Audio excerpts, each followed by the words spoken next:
Good evening, everybody. We're going to call the December 13th meeting of the Capital Improvement Advisory Committee meeting to order. The second thing on our agenda here is the public hearing for the Capital Improvement Advisory Committee. It's to hold a public hearing to consider and file the semi-annual report for the April 1st, 2017 through September 30th, 2017, evaluating the progress of the city on achieving the capital improvements program and identifying any problems in implementing the plans or administering the capital recovery fees.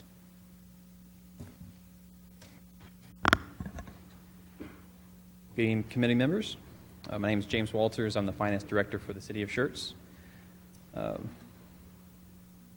Tonight I have the capital impact fee report from April 1st, 2017 to September 30th, 2017. We made a few changes to the report based on the feedback we received from the committee last time. I'll walk through some of the changes here real quick. Before this, the report was only showing the unallocated funds available in the capital impact fee balance. So the amounts that weren't actually applied or actually committed to any one project yet. So everything else you've seen on here lists the allocated fee balance as well as all of the unfunded or projects that will have funding allocated at a later date. So up top you'll see the water allocated balance. We actually have $2.8 million in the allocated for water capital improvement projects already. We don't have any sewer funds currently allocated.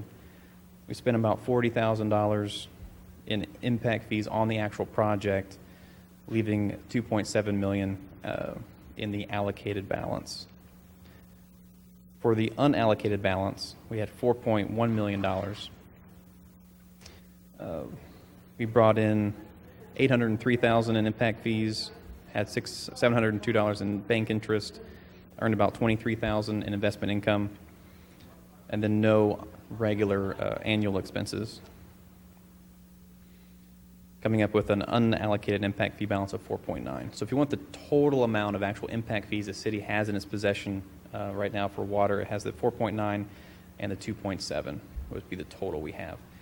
4.9 is currently for all of the unfunded projects or projects we haven't started yet.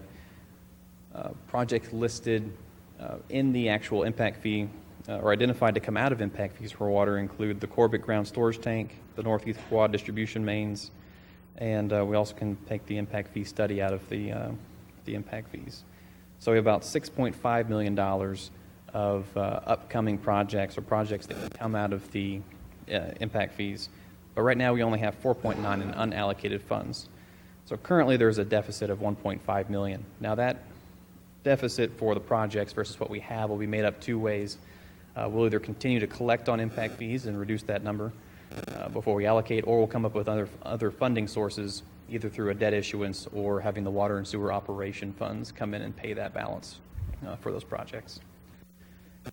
On the sewer side, I mentioned we hadn't allocated any funds currently for sewer projects.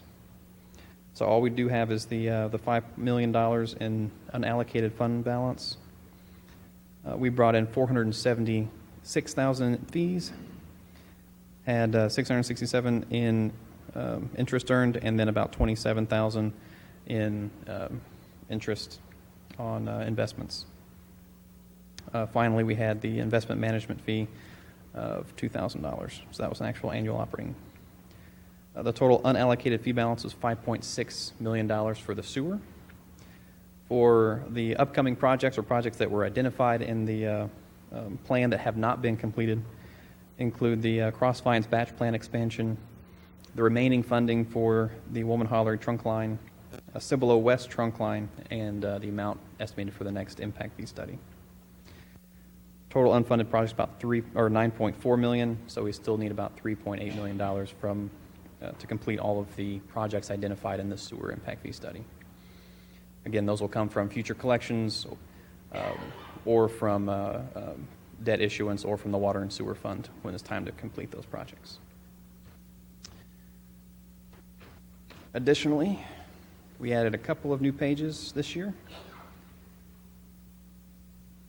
So we decided to break down all of the projects identified in the the plan originally. So the top line identifies the name of the projects as identified in the plan. So you can look back directly at the plan and you'll see these names. Oftentimes when we're using these, the names kind of get thrown around and more applicable names could be thrown in, like the Southeast Quad is now the Corbett Ground Storage Tank, or the Southeast Quad, that's the same thing. Or we'll have multiple projects all rolled into one. So when we put the ground storage tank in, we'll also do the pumps, we'll also do distribution mains. The pumps and distribution mains were identified separately in the plan. But as when you see that project come through on the financial side through the city, they'll all be under one name. The Corbett Elevated was the Southeast Quad Elevated Tank. So that's the current moniker we're using right now. Below that, you'll have the original cost estimate as it was identified in the plan, and then the new project designation, and then the current cost estimate. So on the ground storage tank, it's $5 million, but that does include the pumps, the original ground storage tank, and even some of the Southeast Quad distribution mains is all rolled into that number. So it all happened in one project. Below that, we'll have the capital funding allocation. So once we actually fund these projects out of capital recovery, you'll be able to see the year in which the money was actually allocated, and that will go onto the front page as part of the allocated balance at that time. So on the first page, you saw the water had about $2.8 million left over on the allocated portion. We put that in there in 2006 as just over $3 million. And then to help identify the expenses and which projects they're going to, since it's done quarterly, we'll have first half and second half identified for each of the 10 years in the project plan or in the capital improvements plan, and then how much was spent on each project in each quarter. So it's a history. You can go back and look and see what we were actually doing. You'll see in the second half of 17 is where we are right now. That's that $40,403 that was on the first page. Total expenses is $286 so far, and the $27 was the remaining. We also noticed if the project status was future, ongoing, or completed. So right now the water only has the one project going from the last plan and is currently ongoing. On the sewer side, again, same description. The Town Creek Sewer Phase 3 was identified. That one was actually $988 was the ending cost of that project, or the estimated cost of that project. The bond from 2007 allocated $931,000 to that, so nothing came out of the impact fees. The impact fees paid a little bit of debt service, but that was on the other side of the page. The project expenses are shown here. It was all completed, and then the total cost was $931,000. So that one was a completed project. The current one underway is in the plan as the Schertz, South Schertz trunk lines and lift station, 9.6. The city has identified those as the Woman Holler and Creek line and the Cibolo West trunk line are the two project names we're using currently. The estimate is 5.9 and 6 million for each of those. In 2013, we did issue bonds that the operating account is currently paying for that project. And then below you'll see the list of expenses by quarter, the last one being currently on here at $13.18 for a certified letter to gain right of entry on a property. Current total expenses equal $504,000, and the current balance of the original bond funding was $2.4. It is currently estimated that they'll need additional $2.9 million from capital funds to complete that project, but once we're ready to move forward, that's when you'll see the money come out of the impact fee account and go into over here to the project account.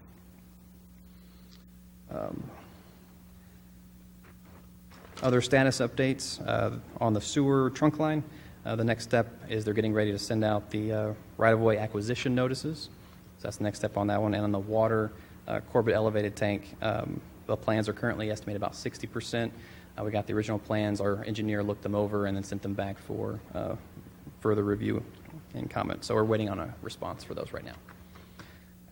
If there's any questions or comments on the new format or any of the project statuses, I'd be happy to answer.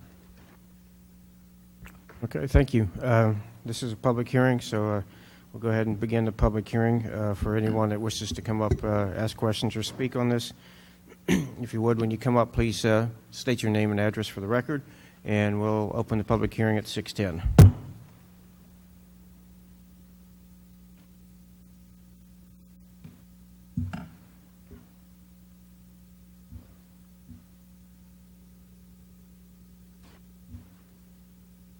All right, seeing no one approaching the dais, we'll go ahead and close the public hearing at 6:11.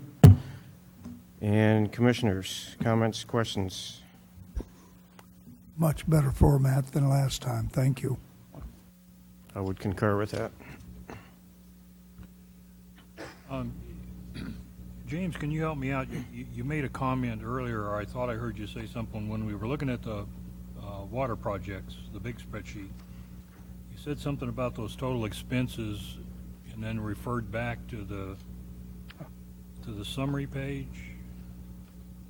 So what This bottom number, the balance on that account, as well as that 40,000. so the 286 doesn't show up, just, Oh, I'm just sorry. the balance. The 286 does not show up as the 40,000 and the 273. Thank you. Sorry.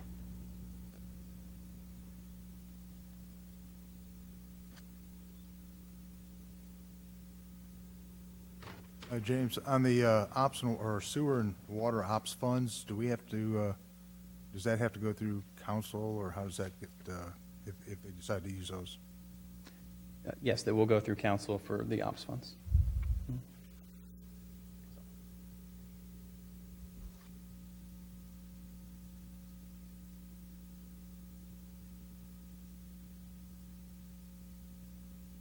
All right. Commissioners, any other questions? I'm guessing it's going to be on the 1518 on the south sector of Schertz. On the wastewater, on the sewer, we have the Woman Hollering trunk line and the Cibolo West trunk line. Those are, as far as I know, they're supposed to be completed in the next year. Is that the timeline? The Cibolo West will not be, and will require an extension with the next impact fee update. Which one? The Cibolo The West? Cibolo West is not currently on schedule and or started.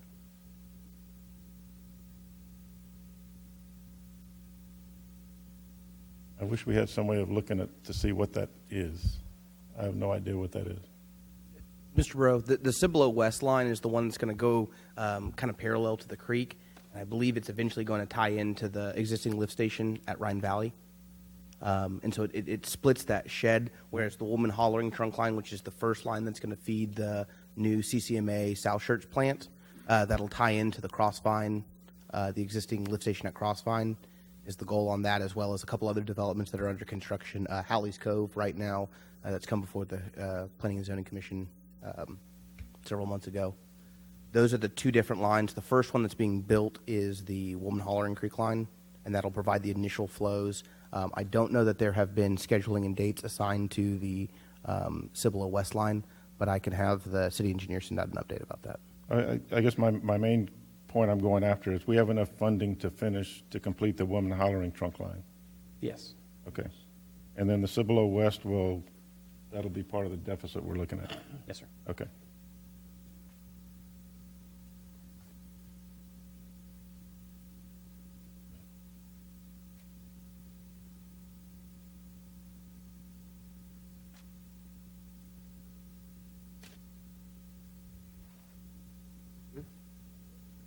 So our worst to city council will be what? This is to accept and forward to council, correct? Okay, so Chair will entertain a motion. I'll make the motion to accept and move forward. All right, first by Mr. Brown. I have a second. Second. Second with Mr. Bro. Any other comments or questions? All right, call for a vote. Aye. Aye. Aye. Aye. Aye. Aye. Motion carries. All right, and with that, that would conclude the business for the Capital Improvement Advisory Committee. So we'll call the meeting adjourned at 6:15. And we'll just take a couple minutes recess to let Mr. Brown and Dr. Pinchorn leave the dais, and then we'll get restarted here.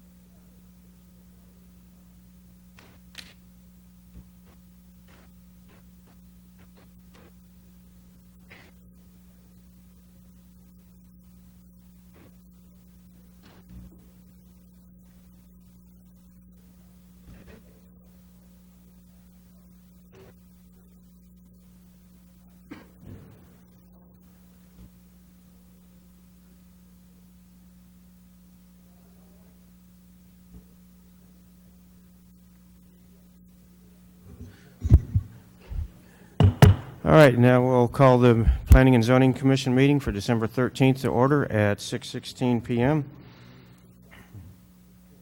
Our second item on the agenda is the hearing of residents. We have several people signed up. You can speak at the hearing of residents and or the public hearings that we have for the rezoning cases. For the first one, we have Michelle Bammel is signed up. You just stepped in the restroom. All right, we'll skip over for a minute. We have Zach White has signed up for item 4B. Would you rather speak now or public hearing? When Emily, Okay. if you have questions. Okay. And Maggie Titterington? Okay. And Robin Thompson? Okay. I know Ms. Mammel's here for the tree mitigation discussion, and that'll be later on. We'll give her an opportunity to address us. All right, so next item on the agenda then would be the consent agenda, minutes for the November 15th regular meeting. Commissioners, any comments, questions, anything we need to change?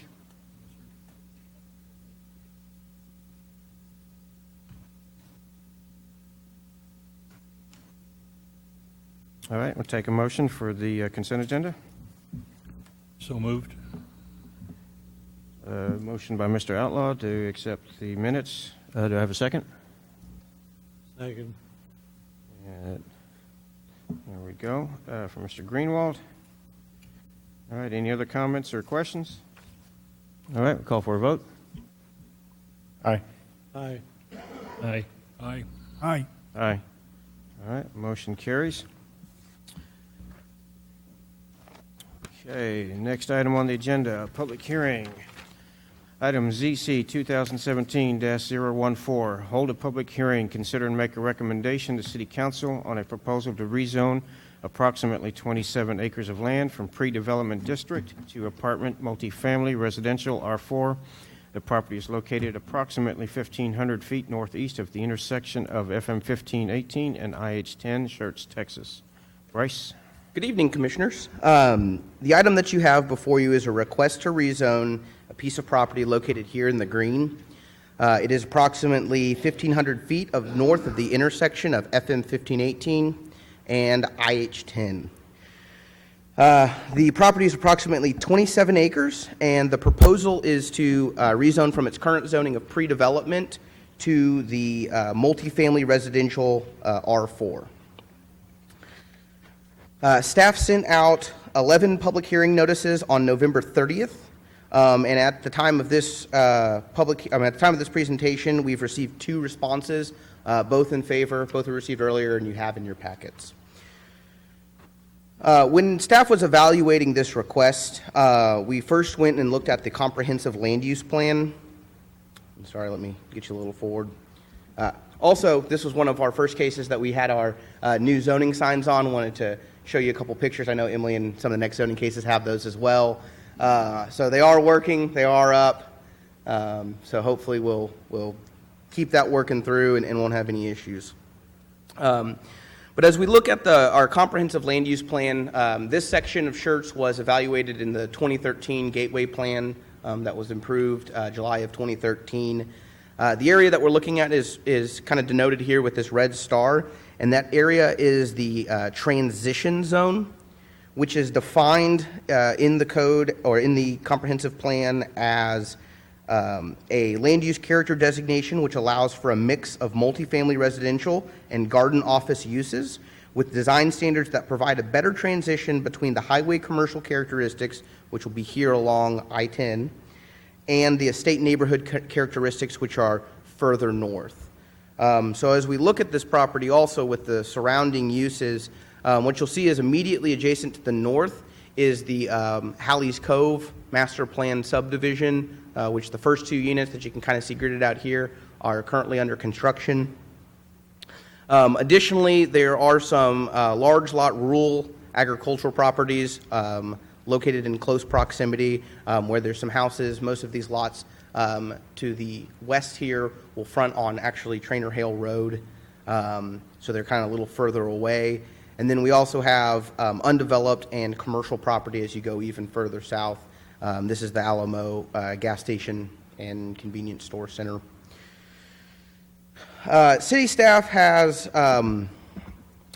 analyzed this, and this request to rezone to multifamily is compliant with the comprehensive land use plan for this area and will provide that transition between the highway commercial use as well as the estate neighborhood use to the north.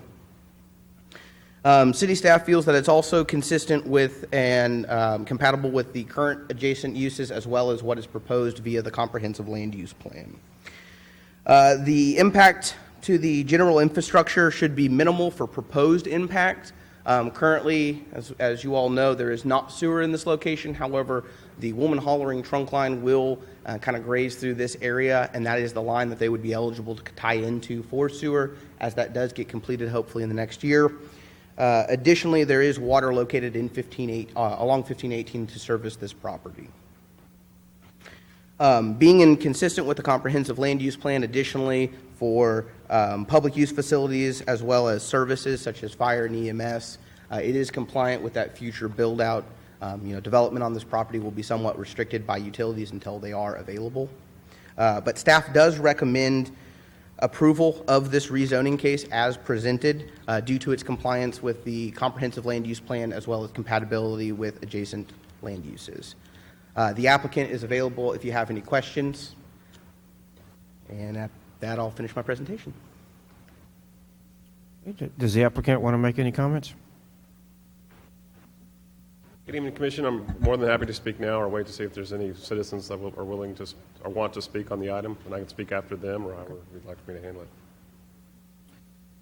All right, and this is a public hearing. So again, anyone that wishes to speak on this, please come up and state your name and address for the record, and we'll open the public hearing at 6:23.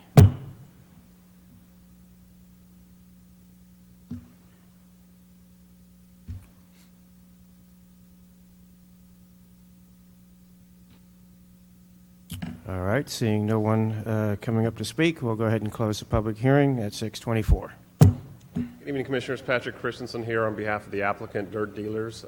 Staff summed up most of everything. What we're proposing to do here is a multifamily development.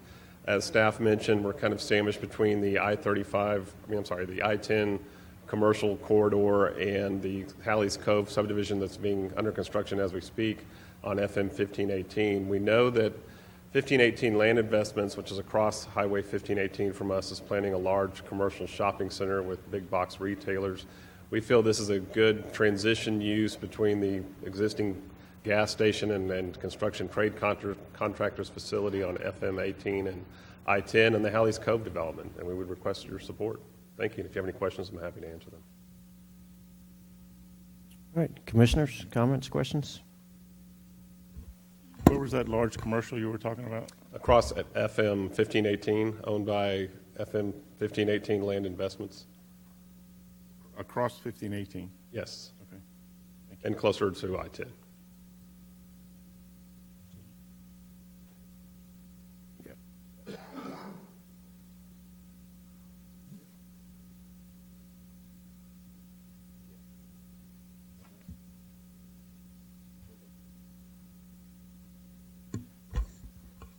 Bryce, would you mark out exactly where our city limits are on?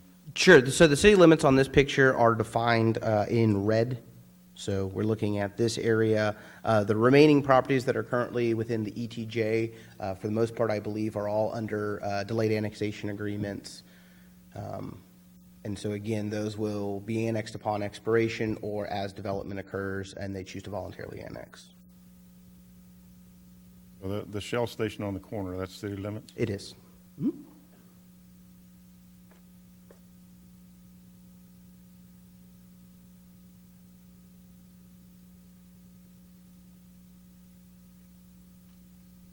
The proposed woman hollering sewer line, to the best of my recollection from the maps that we had a year, 2 years ago, whatever it's been now,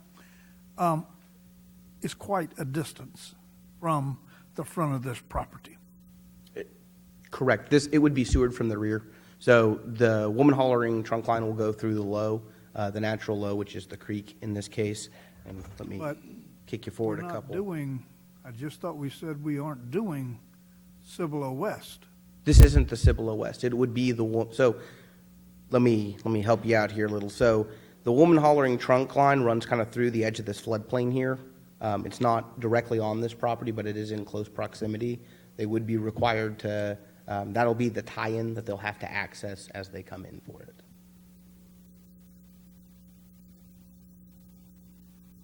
The Cibolo West line will be more on the Trainer Hale side, not the 1518 side. There's a break where the floodplain more or less makes the break.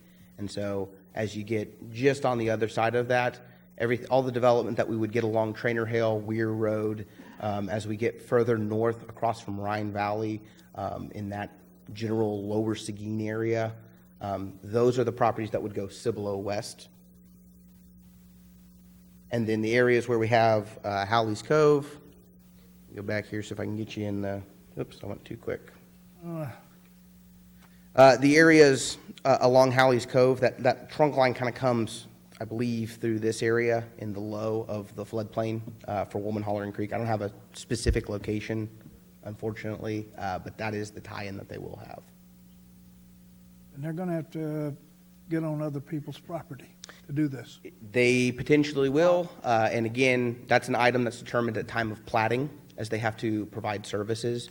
There may be another opportunity to extend down 1518. I'm not quite sure exactly which way that will sewer. We do provide opportunities to utilize right-of-way. Alternatively, if they have to acquire an easement because it's As long as we're not going to let an apartment complex go in without requiring sewer. So as you know, as we go into sewer versus septic, that does require a waiver at time of plating. That is a discretionary item for the commission. But again, that's at time of plating, not with zoning. Have you talked to them about the proposal for the floodplain area on this property? We have not. All that we've analyzed on this is in regards to the proposed zoning class and thus those uses that are allowed to include multifamily apartments. So we've not received anything that's a preliminary site plan or any items associated with that.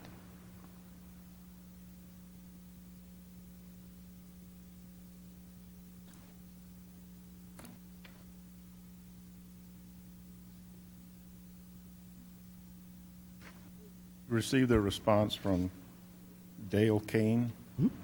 Addresses Tuscany Stone in San Antonio. Do you know what property Dale Kane represents on? Dale Kane is part of the group that owns the property. He's a representative of the property owner. Okay. And Hausman, is Hausman representing the property or the? Harry Hausman owns the property directly to the north, the Howley's Cove. He's the developer for that. I believe it may even be held by Triple H Development, maybe the legal owner on it. And there's no more responses other than these two? Have not received any additional. Okay. And we're proposing a 70-foot right-of-way for a street down the southern side of this property. Sure. So there is a collector class street, as y'all most likely remember from our master thoroughfare plan that was adopted earlier in the year. We have commercial backage roads, which are designed to give double and kind of two-way access to that commercial frontage. One of those commercial collectors is proposed along the southern property line of this property. And again, those are items that will be addressed at time of development. So with platting, we look at roadways, we look at access points, so on and so forth. As this property develops, they will be required to comply in full with our Unified Development Code platting and development requirements.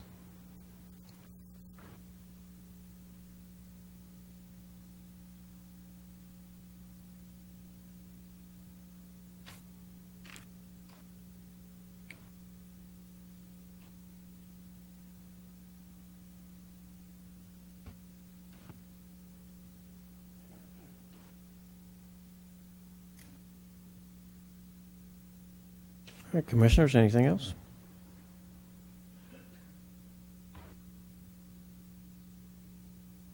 Okay, then this will be to make a recommendation to council, and Chair will entertain a motion. Mr. Chairman, I'll make a motion that we forward this zoning case 2017-014 to City Council recommending approval. Okay, motion by Mr. Outlaw. I have a second. Ernie, is that with sewer? Yes. Yes. He has to put sewer in there in order to do the apartments. He can't put septic on something that big. We didn't think they could do housing either. Okay, we have a motion from Mr. Outlaw. Do we have a second? Second. All right, second by Commissioner Bro. Any other comments or questions? All right, call for a vote. Aye. No. Aye. Aye. No. Aye. All right, it's 4-2, motion carries. Thank you. And just a unsolicited comment from the commission to the applicant. You've got some potential really nice areas to preserve in the floodplain areas and adjacent to the parkland that's going to be in the Halley's Cove. And I really hope you take advantage of that when you do your site work and design plan on that. Okay, next item on the agenda, public hearing, case CCZC 2017-015. Hold a public hearing, consider and make a recommendation to City Council on a proposal to rezone approximately 11 acres of land from single-family residential district R1 to neighborhood services NS, located approximately 170 feet southeast of the intersection of FM 3009 and Wiederstein Road. Emily. Good evening, Commissioners. So as you stated, it is along FM 3009, and then this is Wiederstein. So this is one of the more new aerials, so I find it a little hard to see, but it is this property here in the green. And then it is 11 acres, and they're requesting to rezone from single-family residential district R1 to neighborhood services. On November 28th, 21 public hearing notices were mailed to the property owners within the 200-foot notice buffer shown here in red. At the time of this presentation, we have received 5 responses in favor and 3 responses opposed. So as Bryce mentioned, with that recent UDC change, this is a picture of the zoning notification sign that was placed by the applicant on November 30th. You can see it here. So the proposal is to rezone the 11 acres from R1 to neighborhood services, and the applicant has submitted a letter of intent which indicates a proposed development of a church on the site. So as you can see, the current zoning is R1. Adjacent, we have neighborhood services. This is that developed car wash. Public use, which is part of the city-owned park. We have some R6, which is developed as single family. And then on this side is R1, also developed as single family. The comprehensive land use plan through the future land use plan designates the subject property as single family residential, which you can see here. The subject property is kind of under the star in this general area. The objectives for single family residential is to encourage a mix of residential uses as well as limited commercial development to support the daily activities of the adjacent residential. The proposed rezoning is generally in conformance with the goals and objectives of that comp plan, specifically the single-family residential designation on the future land use plan allows for that limited commercial, which we've typically addressed as being neighborhood services items. So there was a question both by residents and by Mr. Dalla about what's allowed in neighborhood services, what's all allowed. So that is the full list of what is permitted by right. So some of them, you can see the car wash, that's why it's allowed there on that corner being neighborhood services. Restaurants, retail, the church, medical, dental, professional office, which is what we typically see in the neighborhood services zoning. So that's that full comprehensive list of things that are allowed by right. So the proposed rezoning should have a minimal impact on the existing water and wastewater systems. As well, it should have a minimal impact on public services such as schools, fire, police, parks, and sanitation. The comprehensive land use plan describes single family as that mix of residential uses as well as limited commercial. Staff believes that the limited commercial portion is best done by using the neighborhood services instead of, general business or one of our other commercial zoning designations. So based on the land use compatibility with the surrounding single family and the comprehensive land use plan, allowing that limited commercial, staff is making a recommendation of approval for the rezone from R1 to neighborhood services.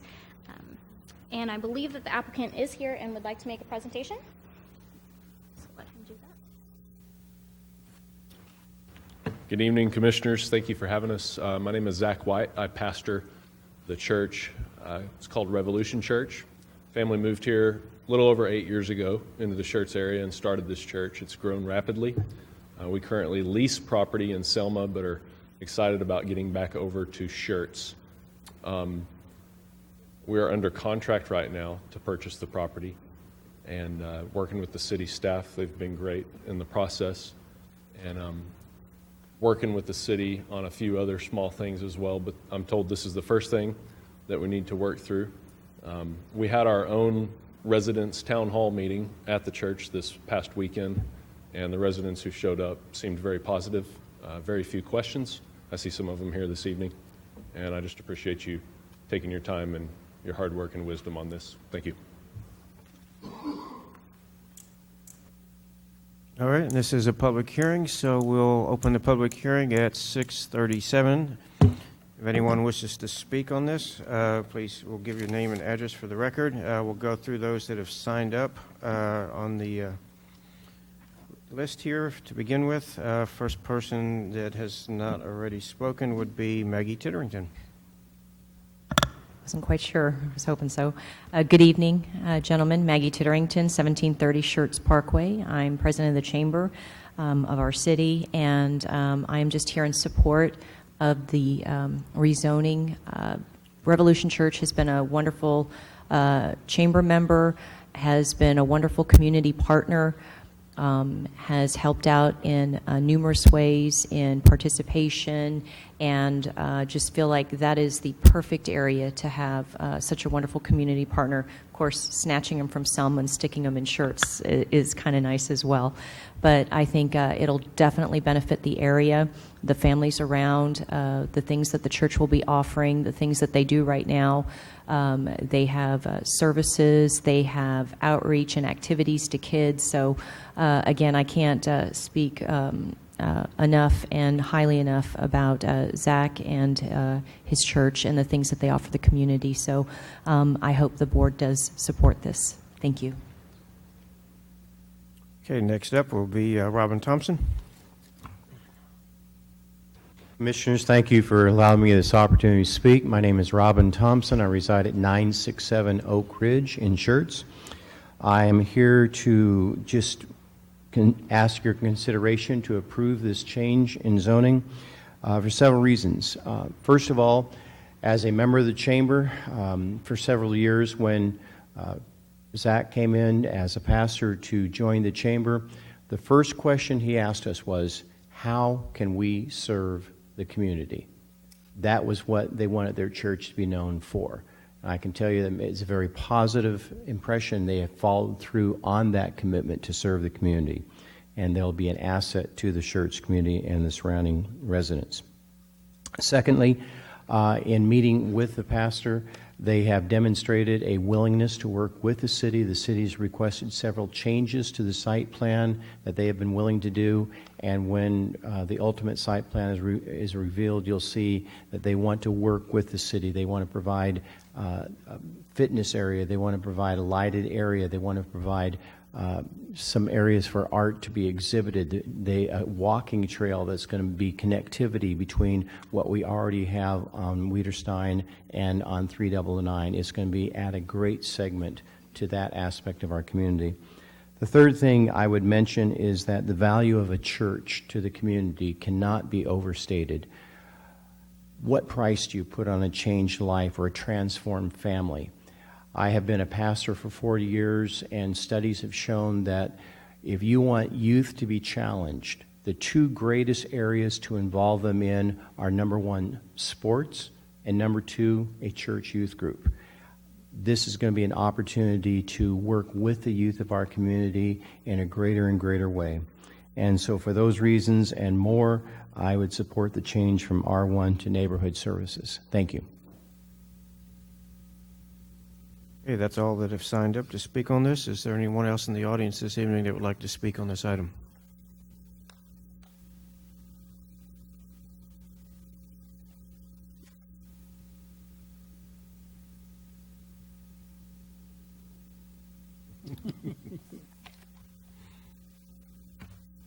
My name's Art. My name's Art Weedman, and I live in Fawn Drive. And I was glad to hear there was a church going in there instead of a junkyard and stuff. But the traffic problem out there on that road is terrible. I mean, we had one day I was trying to get out to go to the store, 4-car pileup right there in Fawn Drive because the people saw they had the light on the Antler, and they're coming down the Highway 3009, and they have to jam on their brakes. And it's a constant problem up there. You have them going like crazy. So how is the church going to handle all that traffic? How am I going to be able to get out to go where I want to go if I have to go? It's then how are we going to be protected with the water flow? And there's quite a lot of other questions. A lot of the other people would have been here, but they're getting ready for their Christmas parties and stuff. So I didn't know I was going to be the only one here. Oh well, but Wiederstein Road comes down into 3009.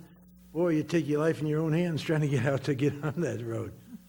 And nothing against the church or anything. I'm not an atheist or anything.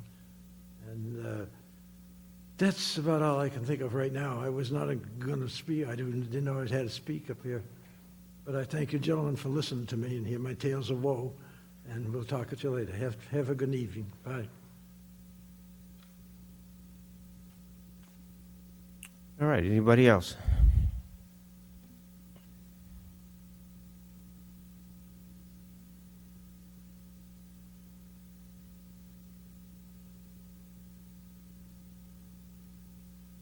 My name is Rick Hune. I live at 4308 Deep Spring Pass.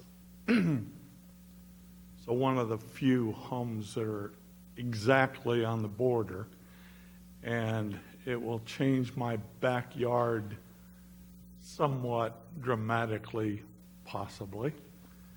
We won't know that until we get a site plan, I guess. I would like to echo the gentleman's concern about traffic. When I met with Pastor Zach, he was with the understanding that the exit entrance for this location will be there at, I guess, Fawn Road at that signal. I had not heard that before.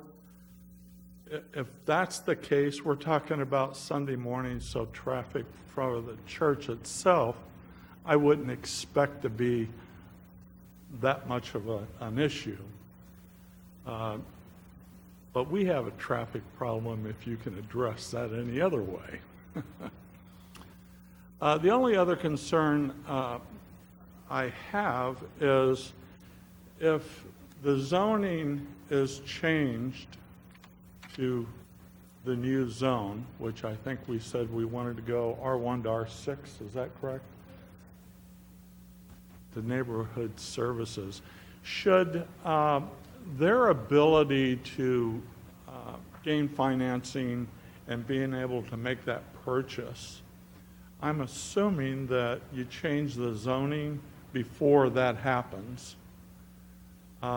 If that falls through by chance, and there's no indication at this point it would, but should that fall through, because we're talking about money, what happens? Does the zoning stay the same? And the list we saw up there, those are the types of things we could see move in? Or does it go up for rezoning again? I would hope that there had been other public hearing, is really my concern, so that we could at least voice any issues with something new that would come up. Commissioners, I appreciate your time. Thank you. Does anybody else have any comments?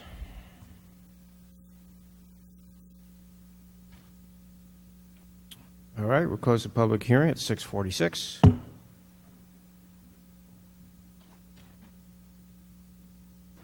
right, commissioners, comments, questions? Is would a church of this type be allowed under R1, under current zoning?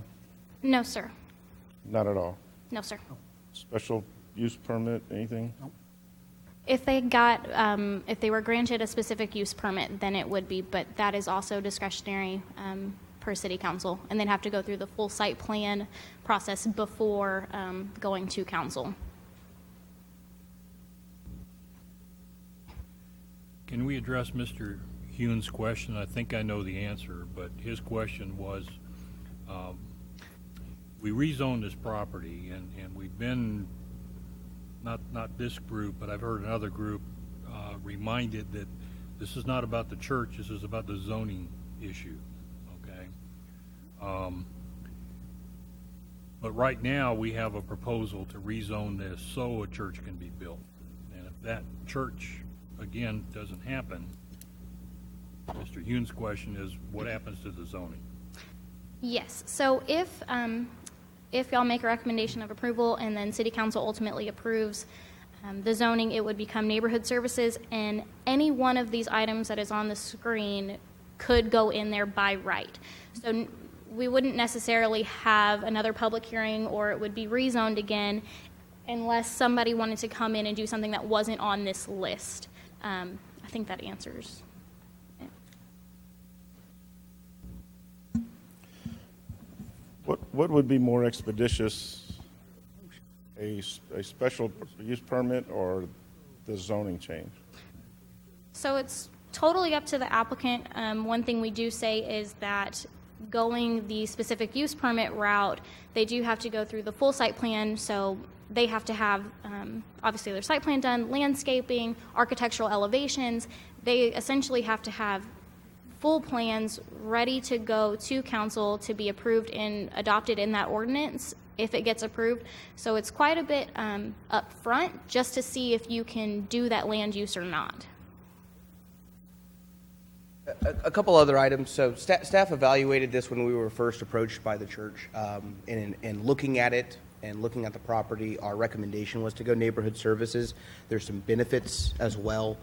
So understanding kind of where we're at, a specific use permit would allow a very specific layout as done the first time with zero modification. So as the church grows, as they may need to modify something to the exterior, as they may need to if they're planning a phased project where it starts small and then we build as we grow, which what we see in most churches, they kind of expand kind of a little bit as they go, they would have to come back in for a new discretionary SUP every single time.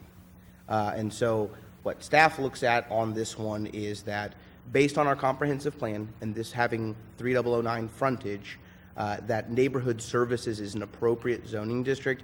As you can see on here and what realistically fits on that property, which is relatively narrow on the front and relatively deep overall, are these items. These are the things that you would see at the end of an intersection that we see currently. There's as we drive down Schertz Parkway at Savannah, the out parcels across the street from Pascal Elementary. There's a doctor's office going in there now. Those are the kind of uses that we feel these don't conflict heavily with people being at home. Most people are not at home generally during the day of weekdays because they're at work. Most of these businesses, their primary hours are that. There are very few that have evening hours or things like that would be disruptive to the neighboring community and the existing residents. Additionally, keep in mind that as commercial develops adjacent to residential, we do have very strict guidelines regarding masonry walls, buffering and landscaping between these uses to even help mitigate any possible light or sound concerns.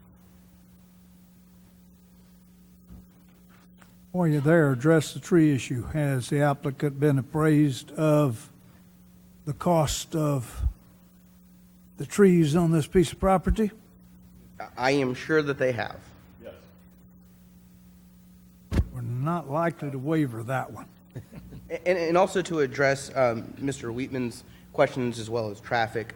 So as the property is platted and then subsequently developed, they will have to comply with all items. So they'll be submitting a traffic impact analysis. I'm sure Church is going to hit our 100 peak hour threshold, kind of based on the nature of it.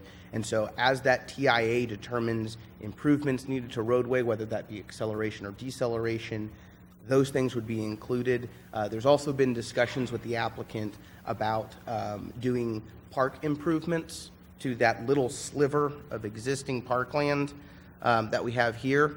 So that way they can have a easement access granted to them, which will give them also access to Wiederstein, which ultimately I believe on TxDOT plans is intended to be signalized, especially as we have our master thoroughfare projection of it to connect all the way through to Old Wiederstein on the other side, kind of through Cibolo, and they even have a piece. I know we've discussed that previously at the master thoroughfare plan meetings as we've gone over that.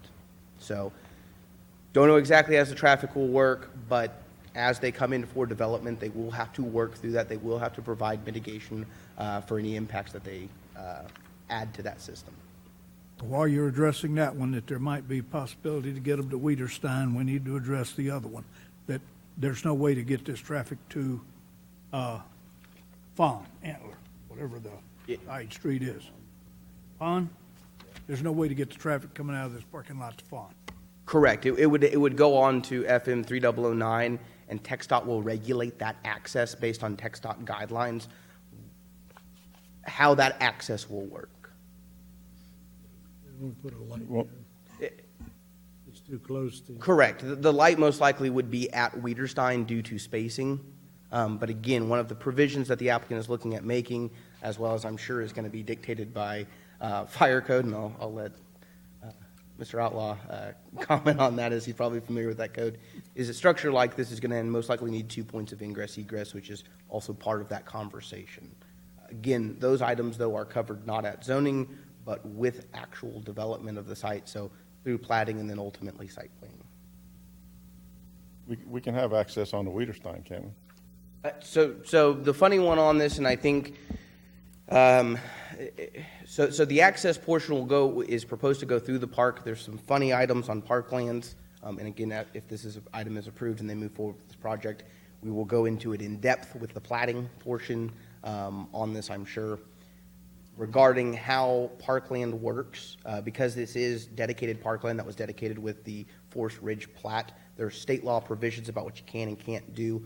Oftentimes, if there are improvements done to a park, such as adding parking, I know that Zach talked at City Council a couple weeks ago about possibly doing some volleyball courts kind of up against this edge, as well as providing parking for the public to use.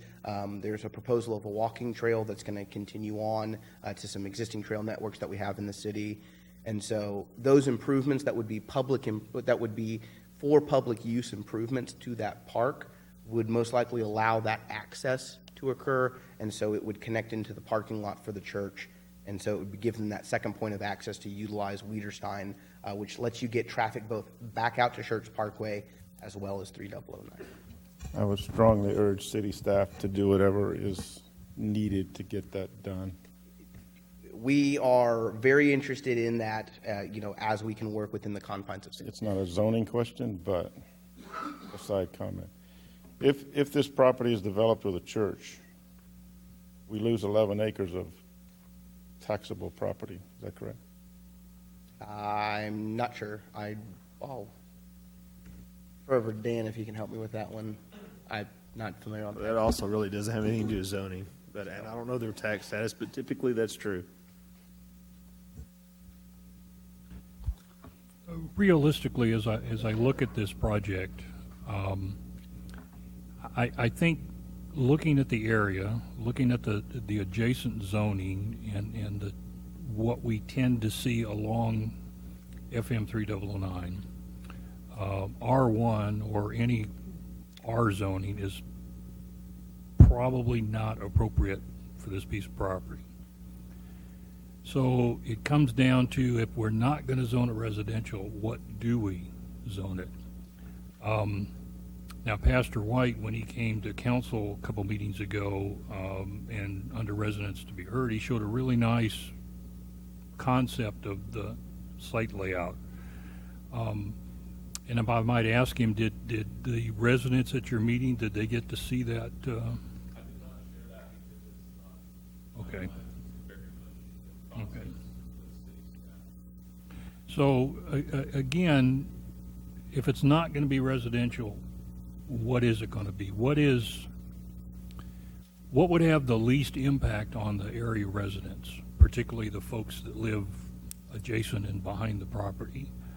And in my mind, that's neighborhood services. If we try to zone it general business, or even what's allowable under office and professional, the same types of things as neighborhood services.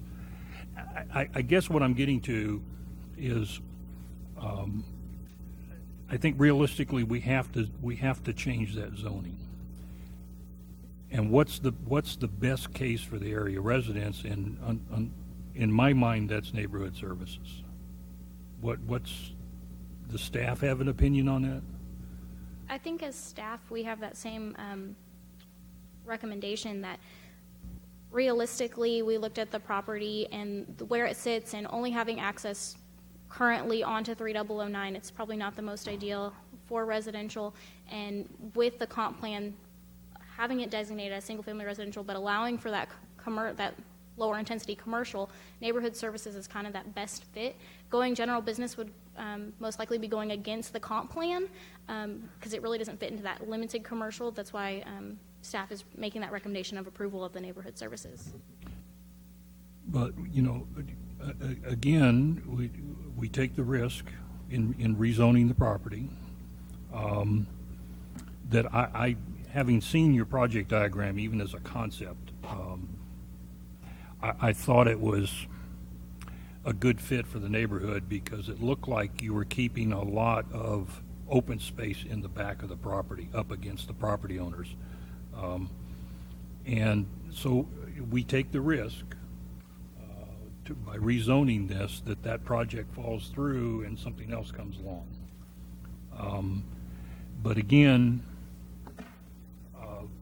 I'm sort of at the point where I think this is probably the best solution in this case. I'll just add, with my meeting with staff this morning, one of my primary concerns was pretty much what Commissioner Outlaw expressed, and what do we get with neighborhood services? And I was looking more on the longer-term picture is what happens 40 years from now when this property redevelops into something else, and what are we going to get, and how does that fit with the residential around it? And looking at the neighborhood services types of businesses that are allowed in there, certainly being a resident there, I probably wouldn't want to have to look at the back end of a building, but in terms of physical impact and traffic impacts and sound and light impacts, that the neighborhood services would probably be the least negative impact that we could offer to the owners of this property, and not to damage the neighborhoods around there. And we also have to recognize the rights of the property owner to be able to sell their land and do something with it. And I think this is a good fit. A little concerned about the proposed church idea. That it's not a done deal that it will be a church, but if it doesn't happen with the neighborhood services zoning in there, it won't be the worst thing that has ever happened, and I think it's something that we could all live with.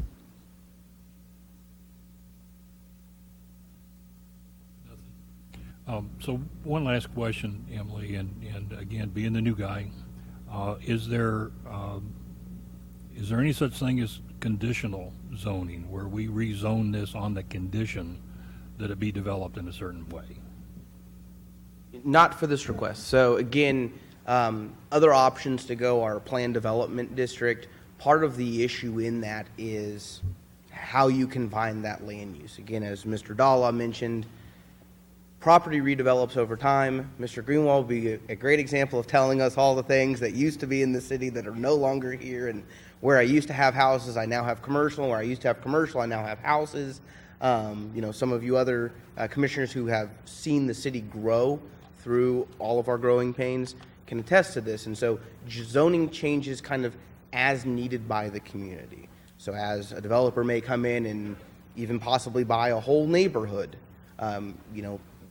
items happen, land redevelops. The ability to have zoning as a discretionary item for City Council is to respond to that change in demand and to really hear what the community wants, what the properties want, what the community needs as well. We have these comprehensive land use plans to help govern those decisions that we receive a lot of community input on as we do this. And so kind of beating around the bush on your question of conditional, we don't recommend conditional approvals. I'm not sure that you can even quite get there, looking at Dan nodding his head no. You run into a lot of legal issues because, again, the goal in this is to say, as we showed this list earlier, whoops, did I go the other way? Sorry. Again, these are items that can all go in there. However, as staff looks at these are all items that have minimal impacts. General business includes all of these items plus a lot of other things like a tavern. So somebody who just is a bar could not go here. A dance hall or nightclub, that's in general business. That's not an appropriate fit next to existing single-family residential. And so those aren't the appropriate fits that we have. Now, we also have up and down 3009 areas where I have general business directly adjacent to existing single-family. For the most part, we haven't had anybody that comes in with a very incompatible use, but we always have that risk. So neighborhood services, based on the items that could go in, staff feels that this is the most appropriate for this area based on the applicant's request. And again, just looking at traditional type development, were the church not to come through and build, and that property is sold to another individual company or whatever, and developed as neighborhood services, one of these types of businesses, they'd take the frontage along 3009, and because of the depth of that property, there'd probably be a lot of open space left in the back. That's very possible. Again, the commercial market also drives commercial, and so the church, I imagine, doesn't need a whole lot of visibility in frontage other than a sign and kind of clear access of where to get there. We do have churches along 3009 in both Schertz and the Cibolo side with the Methodist Church and forget the next one down, Cross Point. Thank you. A little further down. Both of those have utilized that frontage to their advantage as well, and both churches are doing phenomenally well for the community.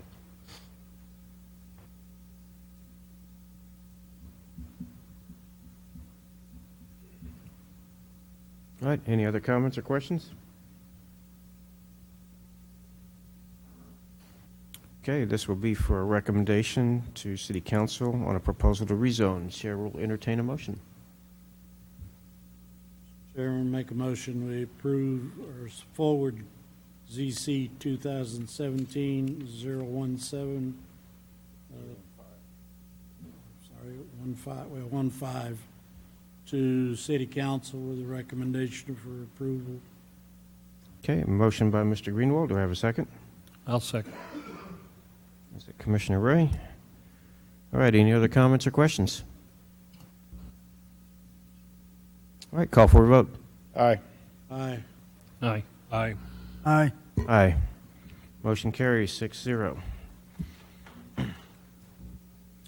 Okay, next item on the agenda, item ZC 2017-017, a public hearing, consider and make a recommendation on an amendment of Part 3, Schertz Code of Ordinances, Unified Development Code, UDC, Article 10, Section 21.10.4, Schedule of Off-Street Parking Requirements.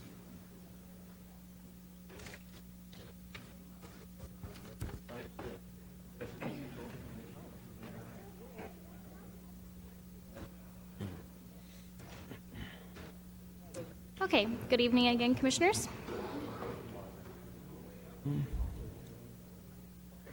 We want to wait just a minute. Yeah, he'll call a quick 3 minute or 5 minutes. You need a recess? Yeah, they'll be out of here in a second.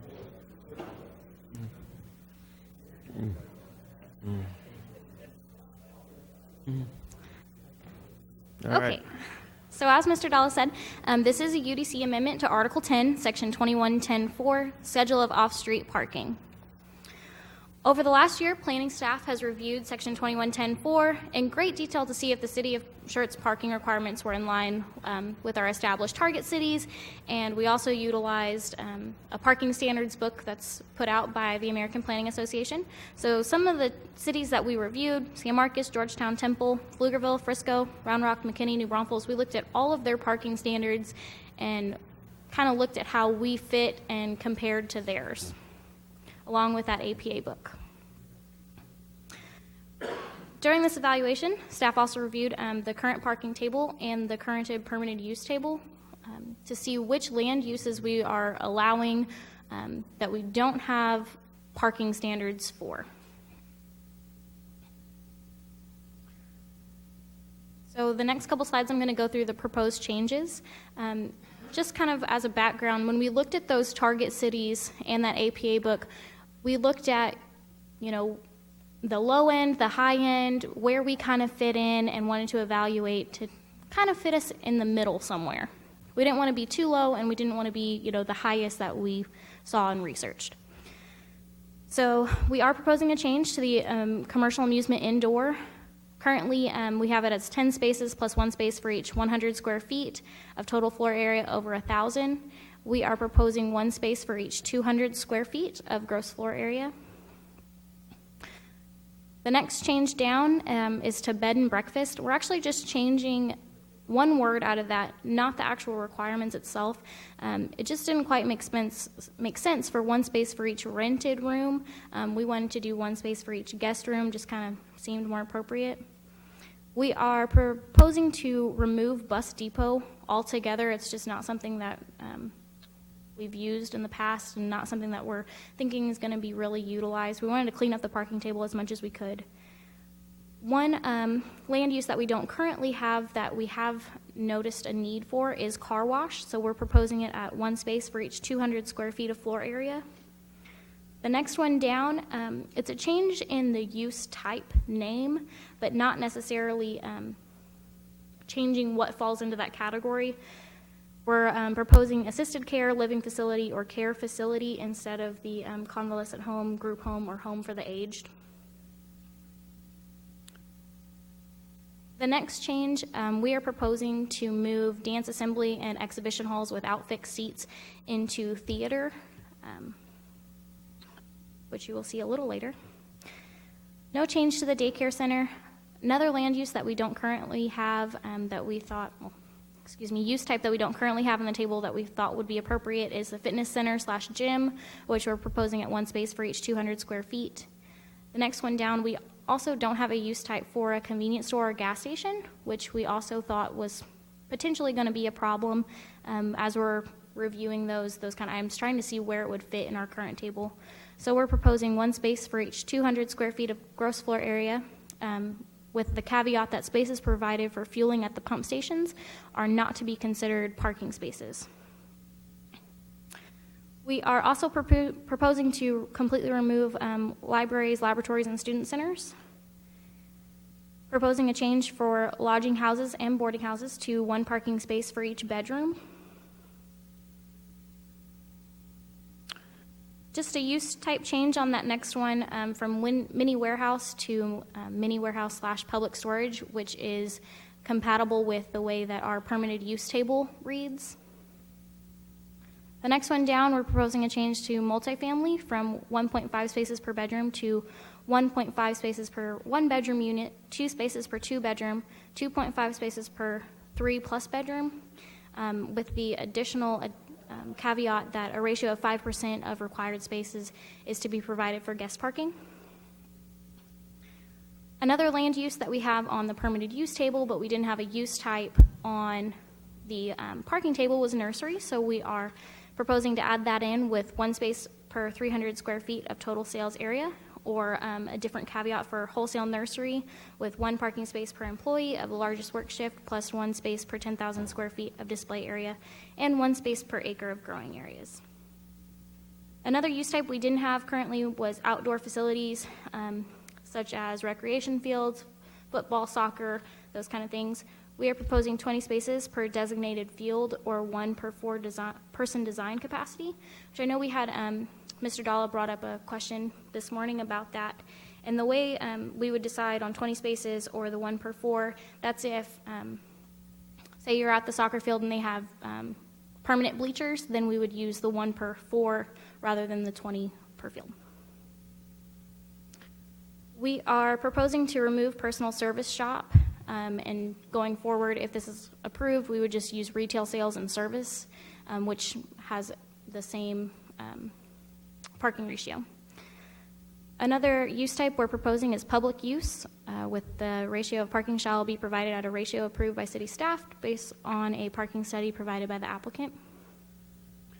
We are proposing to remove residential care facility and just lump that in with that assisted care living facility care facility. With the UDC amendment for schools that Brian ran a couple months ago, it was changed to parking shall be provided at a ratio approved by city staff based on a parking study provided by the applicant that shall include vehicle stacking requirements. And instead of having school, all other schools, and then another category for school, high school, and vocational, and then another category in the parking table, we're proposing to just lump all of those together and just have school, high school, vocational, all other schools, since they all have that same kind of caveat that the applicant proposes a study. We're proposing to remove shopping center or mall. Like I had mentioned earlier, we're proposing to relocate dance hall, exhibition halls with the current theater auditorium. In our permitted use table, we have automobile sales or rental. However, in the parking table, we had it as vehicle sales. So that's those next two changes, just changing it from vehicle to automobile to be consistent with our permitted use table. And then the next one is a change to warehouse to remove the one space for each 2 employees, to just leave it at the requirement of 1 space for each 1,000 square feet of total floor area. And then one thing that we are also proposing as a change, currently for new and unlisted uses, we have the wording, when a proposed land use is not classified in this section, the parking requirements will be based on the minimum standard which applies to a specified use which is most closely related to the proposed land use as determined by the city manager or his or her designee. As staff, that's something that if it's not kind of your typical use type, we had a difficult time trying to find something that was close to it, or sometimes there's just unique situations that applicants bring forward to us. So we wanted to propose, when a proposed land use is not classified in this section or a single use which have varying parking needs depending on the function of that specific single use. An applicant may submit a parking ratio based on best current planning and transportation practices. And then we give a little more detail that a best current parking ratio application should include the following. An application, which should fully cite the sources used to derive the applicant submitted parking ratio. The city manager or his or her designee shall review the applicant submitted parking ratio to confirm that best current planning practices was utilized to create that application. And then the city manager or his or her designee shall approve, modify, or deny the applicant's submitted parking ratio. Parking ratio is determined where no application is submitted. We added the language, if the applicant does not submit a parking ratio, then the city manager or his or her designee shall determine the parking ratio based on the best current planning and transportation practices.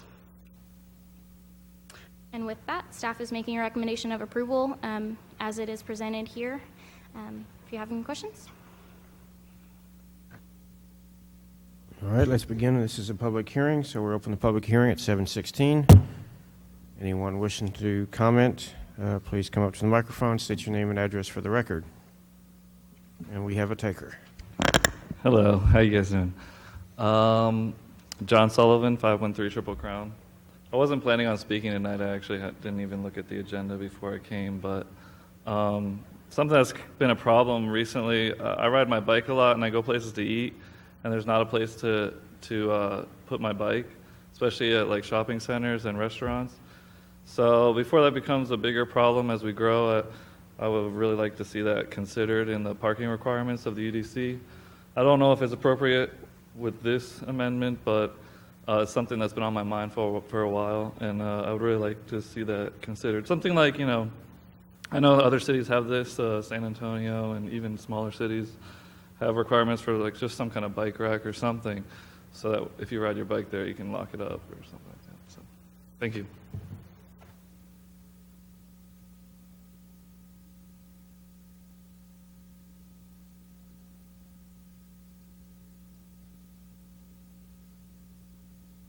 Good evening, Commissioners. Jeff Womack, 2944 Mineral Springs. I just wanted to come up and echo Mr. Sullivan's comments.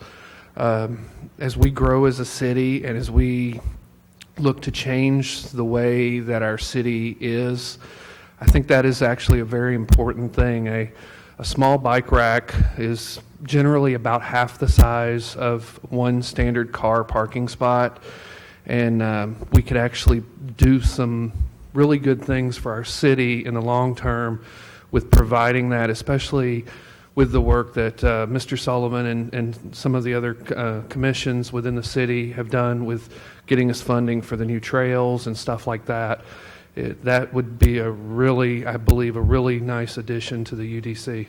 Thank you.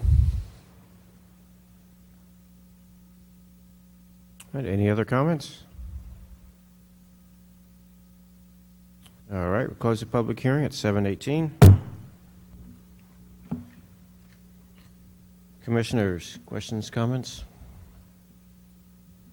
Can we address the bicycle suggestions? Yeah, of course. So it's actually something that me and Bryce had talked about when we kind of doing the final touches on the parking table, and we both thought that it needed a little more research, and we weren't sure that the parking table itself was the best place for it. We are proposing later on in the future to do a full update of Article 10, the parking standards, and we thought it might be more appropriate as its kind of own section instead of trying to kind of clutter up the parking table. So we're going to most likely propose it at a later time when we do that full update. We just wanted to focus on the automobile parking with this change. I would agree with the other commissioners on that, on some sort of requirement or something that we can address on that. 3009 was originally built without sidewalks. Nobody ever envisioned that people would be using that as a way to get back and forth. And then TxDOT came in and spent $3-something million and put in sidewalks, and the longer that they're sitting out there, the more and more people we see using that as a way to get back and forth, and it's something that I think as we look to the future that we need to continue to plan for. We might want to consider bike lanes as well, because I see a lot of bikes on 3009. And with the traffic that's going on now, that's pretty scary. The way I'm reading the title for this UDC amendment, it talks off-street parking requirements. It makes no mention or no separation of automobile off-street. So it seems to me, and you guys know this better than we do, but it seems to me that bicycles could be included in this. Rather than make it a separate section, you know, if I'm designing a parking lot for my business, I got to look over here for automobiles and I got to look over here for bicycles. It seems to me it would be more convenient to have it both together in the same section. But like I said, you guys are APA certified and know better than me, so I'll leave it at that. But that's my suggestion. Yeah, understood, Mr. Bro, and that is something we can always come back when we do the full research on the bicycle parking. We can always add that as a column to this table in the future. If we do feel that if we do the research and see that that's kind of how the other cities kind of have it modeled, that it's all together, it's definitely something we can propose as well. On the car wash, you say one space for each 200 square feet of floor area. Floor area of the car wash or floor area of the retail sales area? Floor area being what? Floor area of the car wash, the structure itself. So if it's an automated car wash, it'd be that whole area.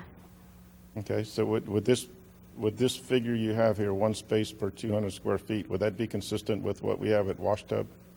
Because Wash Tub is parking in the bank next door, they're parking in the Dollar General parking lot behind it, they're parking on the grass, they're parking everywhere. So are we using Wash Tub as an example, or we're just getting this from Plano or somebody else?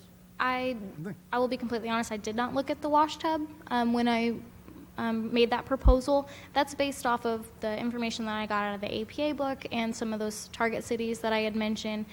It seemed like that 1 per 200 kind of fit in the middle of what everybody was proposing. I'd encourage you to drive by Wash Tub on a bright sunny day at a couple hours before rush hour and look at the parking situation. It's atrocious over there. I believe also, just so you know, I believe that at the time, this actually is requiring more parking spaces than what was required at the wash tub, because I believe that the wash tub was considered retail sales and service, which is 1 to 250, and this is 1 to 200. So it is a requirement for, I believe, more. I don't have the plans in front of me, but from what I recall. Okay, so okay, that answers my concern then. Well, I'll echo his concern, because most of this is giving away our authority. What we had was a bunch of complaints years ago because some of our business was saying we required too much parking space. And based on that complaint to us, we kept looking at cutting down parking spacing. And this document is giving away a lot of our parking space requirements. And I don't think it's good. You can negotiate anything you want, but I don't think it's good to give away your authority. If you take out, and I have a problem with us taking out shopping malls or shopping centers and malls. Why? Because if you go look where Abel's Diner is right now, and you go up there at lunchtime, you can't find but 3 parking spots, and they're all out at the road. There's nothing up by any of the stores whatsoever, including the donut shop. So that little strip center is already packed. And if we go giving away the authority for multiple stores like that to have X amount of parking, then I can guarantee you the 1 spot per whatever it said in here about eating places is not enough, because you go in any of these restaurants and look, there's 3, 4, 6 people to a table. And that means at least 2 cars for 4 people. So, I mean, not 1 car. So, Mr. Evans, bear with me. Just to address the shopping center portion of it. So, shopping center or mall, we currently had it at the standard of 1 space for each 200 square feet of gross floor area. Now, eliminating shopping center or mall as a use type, we would then use retail sales and service, which still has. If they had a restaurant in here, we would use both combined, so. Yeah. Okay, sorry. So so if it was a shopping center by itself, we would use the one space for $250 for the retail sales. If it had a retail portion and a restaurant portion, the retail portion would have to park at 1 per $250. The restaurant portion would have to park at 1 parking space for each 100 square feet, or 1 space per 4 seats. 4 seats, yeah. Which isn't different than the way it's been being enforced at this point right now. Well, There's not a change to the way we've been doing it. based on some experience, though, when we typically do, for instance, you bring up the center where Abel's is located. When that project came to staff, those are traditionally spec buildings that at the time they come in here, they have no idea. And that's why I would sit there as the fire marshal and review these plans and apply the worst case scenario to them, because I had no idea what they were going to put in there. So when you go to do parking spaces, you don't know what's going to be in there. So how do you make sure that guy, I mean, it's one of those things that, and I don't mean to pick on you personally, but as you say, a retail sales is 1 per 250, but a restaurant is 1 for every 100 square feet. But when that guy brings that plan in here with his parking, he doesn't know what's going to be there. So one of the things that we do now, though, as part of a retail center is we require them to tell us how much space they're going to use for restaurant and how much space they're going to use for. So if you think that there's a possibility that you'll use the entire space for restaurant, then you need to plan for 1 for 100. Which is kind of the way I looked at it. Which we have been doing. So ultimately, at one point, when it comes to issuing the building permits and doing the finish outs, that is when we start calculating how much restaurant they have there and it's a difficult thing. We've had to tell people, remember, these people who own these shopping centers, remember, this is all you get. Otherwise, you might be giving up space that you can't develop. And there is a space over kind of off of 3009 that had that situation. They had to kind of block off an area, and there's an area in the back that they just absolutely cannot use because there's not enough parking to cover for everything. So it's on the site plan itself. Now, if you look, there's a breakdown. It'll show restaurant and how much square footage is allowed, how much retail sales and service is allowed.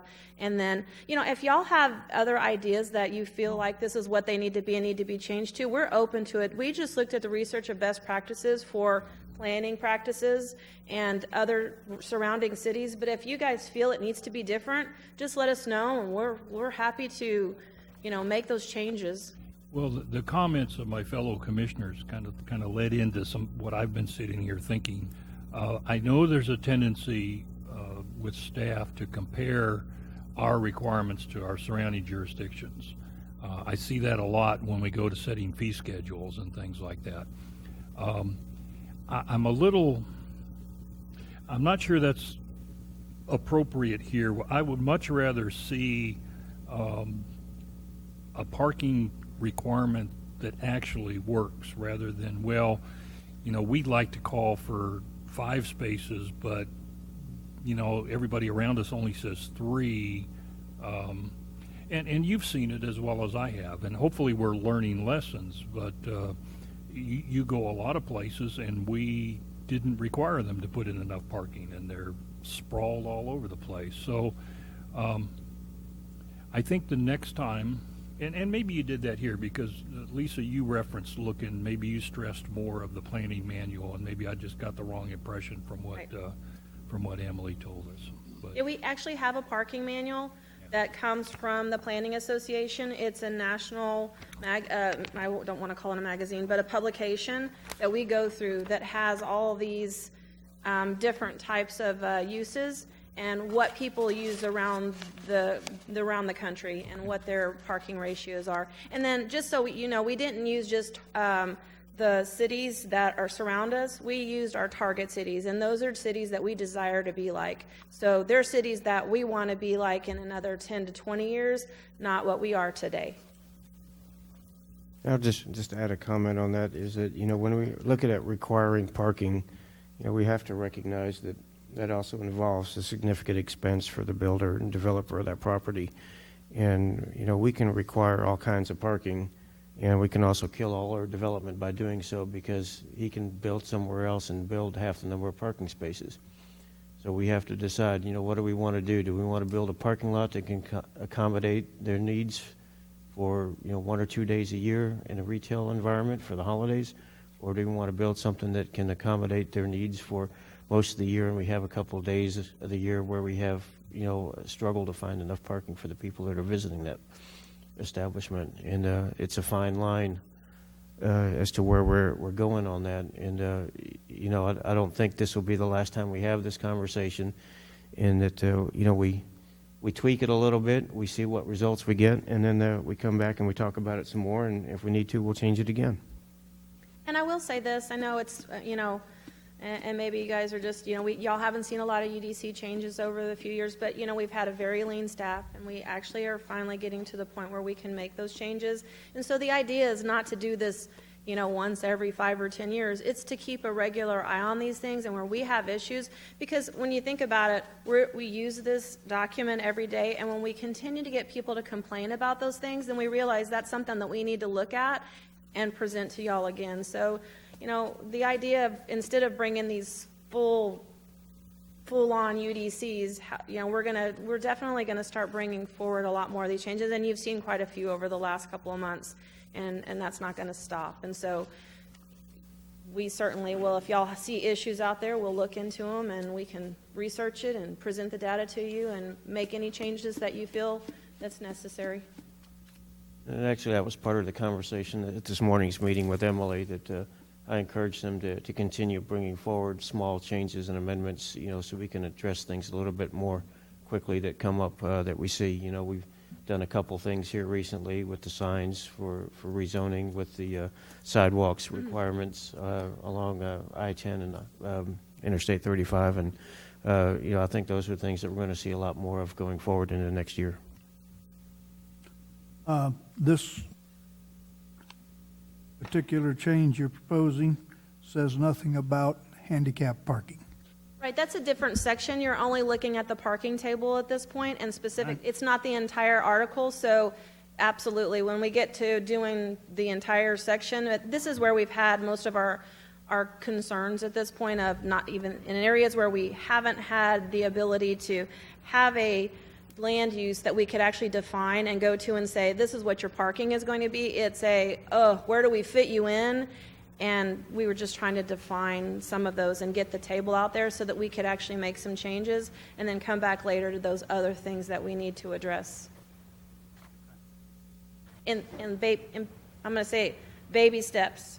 We've been talking for the last 6 months about miscellaneous baby steps, and we're making those baby step changes, and so.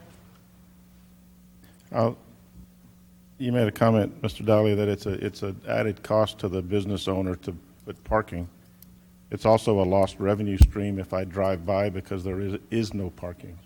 And that happens a lot too. So the parking expense is a one-time deal for construction. But if you're going to be there for 20 years and somebody drives by because they can't park, that's an ongoing loss of revenue for them. So it's a happy medium, I agree, but we need to be generous as opposed to being conservative. On amusement commercial, I never claimed to be too good at math, but if I use a 10,000 square foot building as an example, we'd be cutting the parking requirement in half. We don't have any good examples of this in Schertz, do we?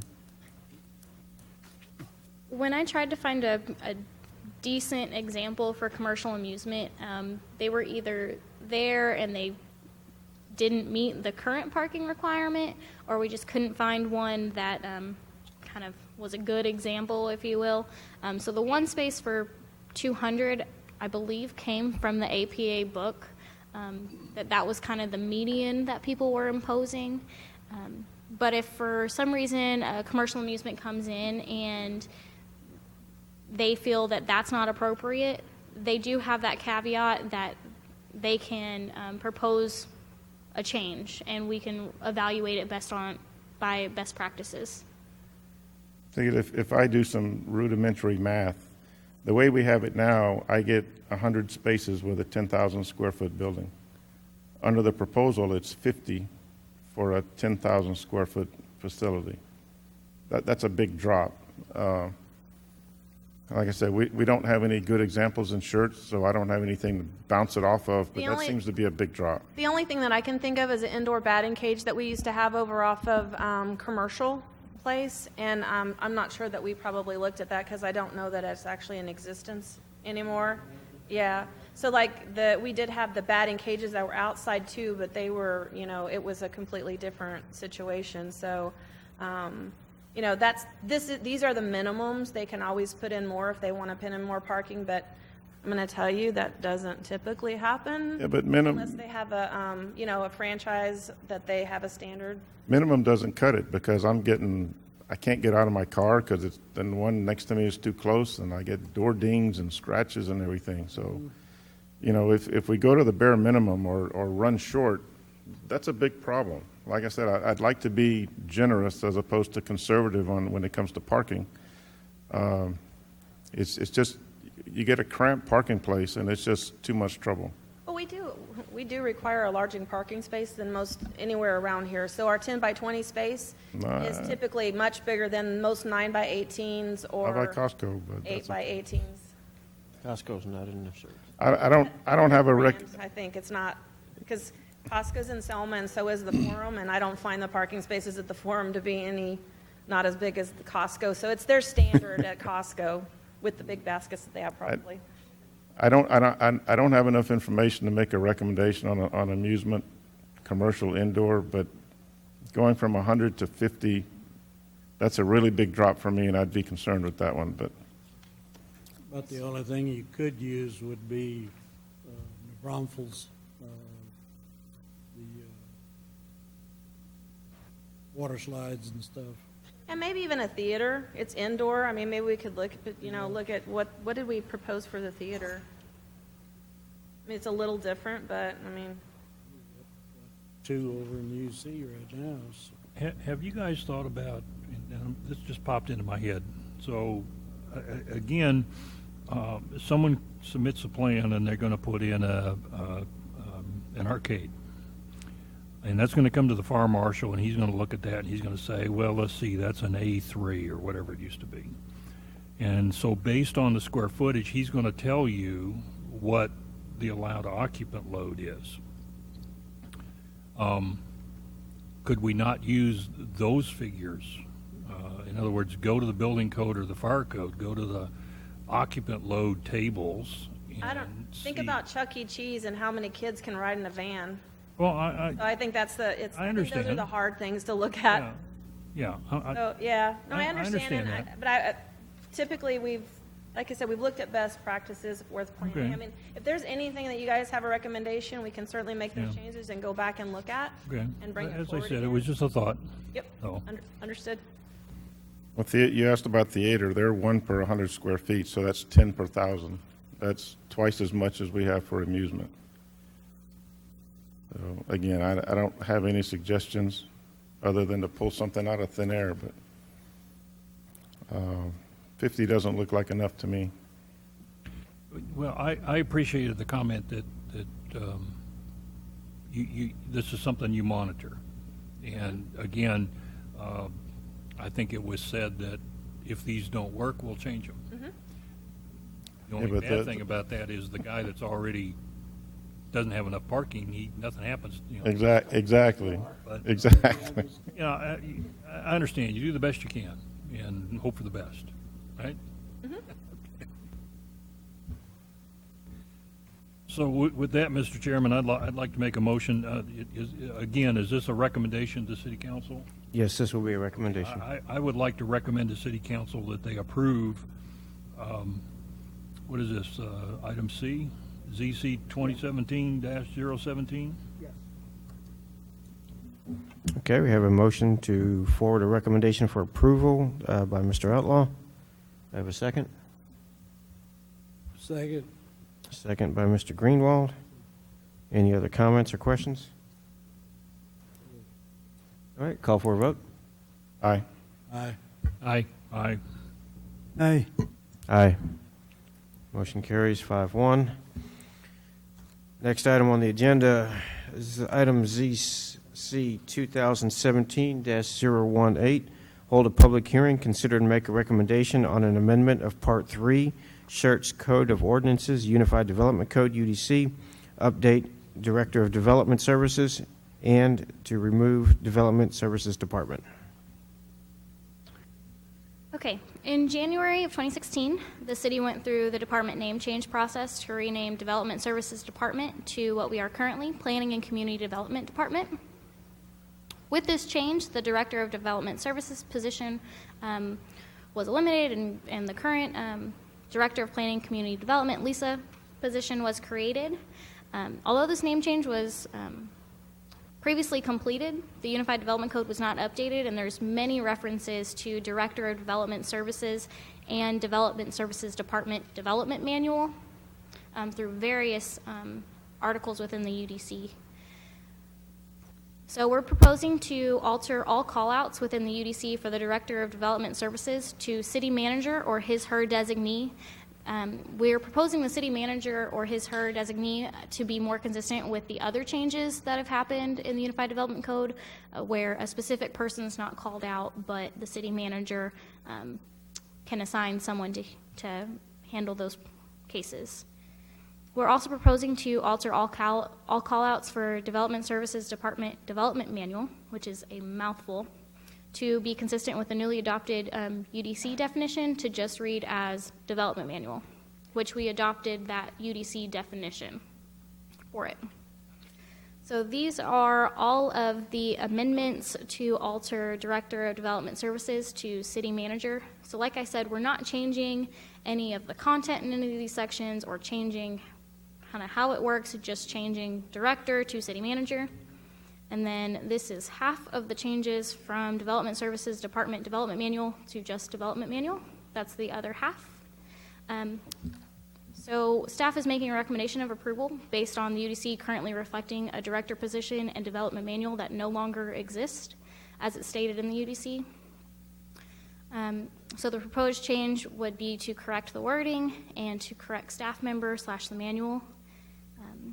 Additionally, we feel that proposing the change to city manager could allow for more customer service, meaning that if they can assign not just a director, but we can have a director, a manager, going so forth down. That way, in case one of them is not available at that time, the next person kind of in line can either sign or, make some kind of judgment call. That being said, staff is making a recommendation to change director to city manager and the long Development Services Department Manual to just Development Manual. Okay, and this will be a public hearing, so we open the public hearing at 7:43. Anyone wishing to speak on this, please come up to the microphone and state your name and address for the record.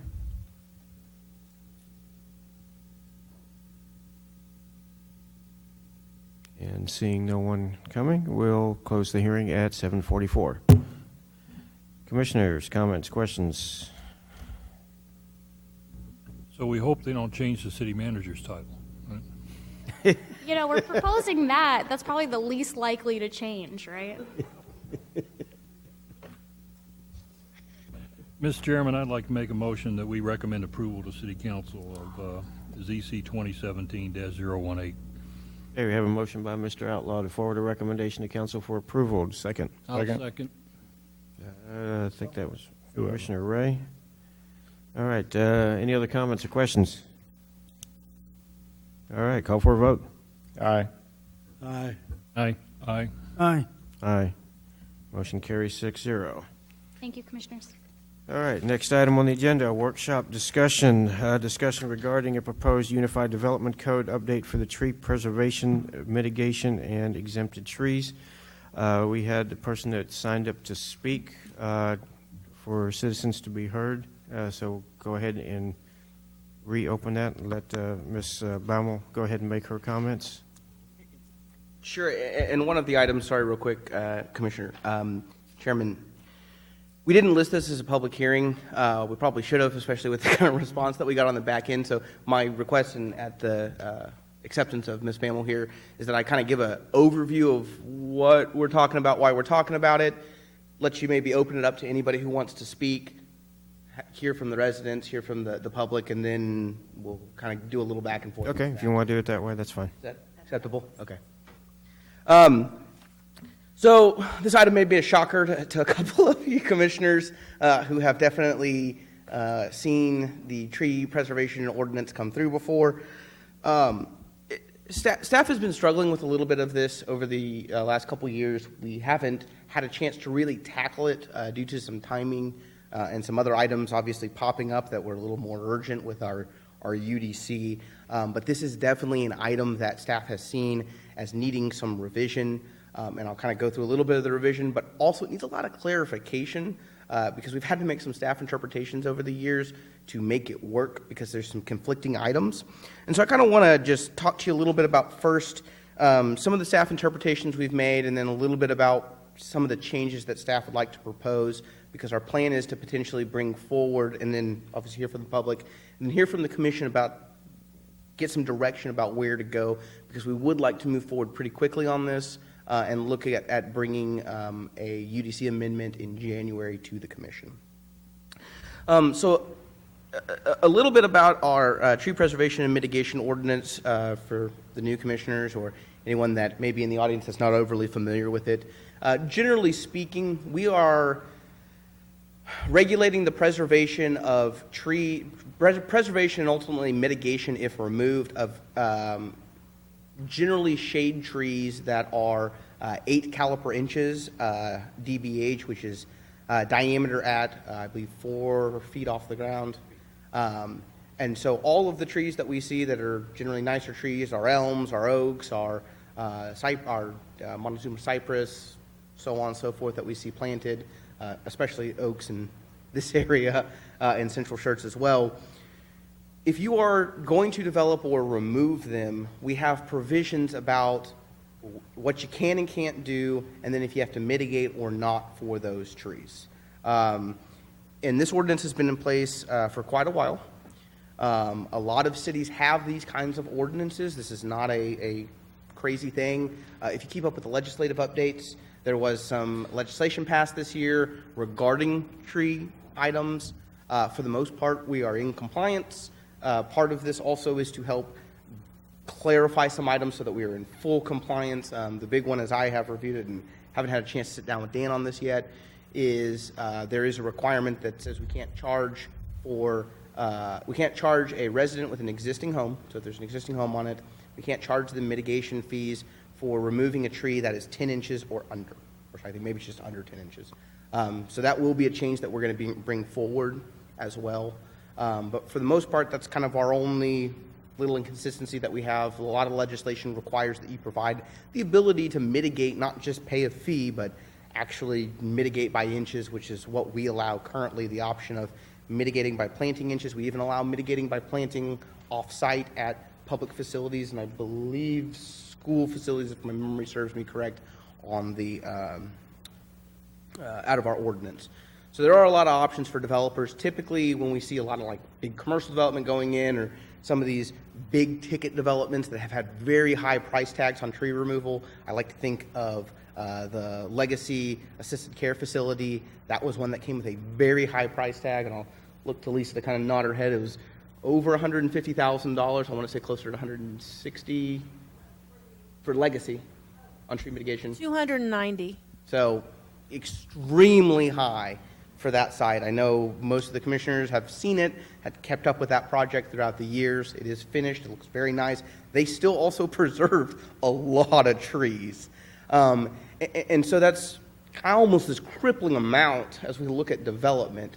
And the goal of our ordinance is, as I read it and understand from our applicability section, is really to preserve this kind of existing tree canopy, because we all accept the inherent benefits of existing trees, especially existing large trees, from both an aesthetic perspective as well as an environmental perspective. Sometimes when we get too high into this or too far down this road, it becomes a very difficult encumbrance, because the thing that we're trying to regulate is not somebody who's selectively removing trees to do development is really preserving trees. I don't want that developer going to come in and just clear cut everything. That's not going to work for us. We really want to preserve those nice big trees in those appropriate locations because they thrive well there. They're that large to begin with, and they'll continue to be large for years and years and years to come. You know, we look at subdivisions where they've done a lot of, especially residential, where they've done a lot of tree preservation over the years or even moved trees.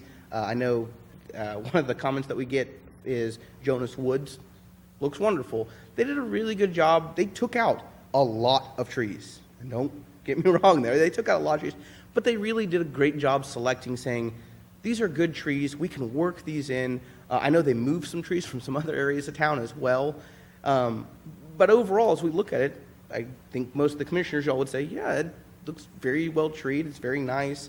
Then we look at some new subdivisions, maybe within our city down south or even within some of the neighboring cities where we kind of see this little bit of a suburban sprawl type development of clear cutting, adjusting the land, and then going from there. Some of that also was cut down years ago because we're developing old farming fields.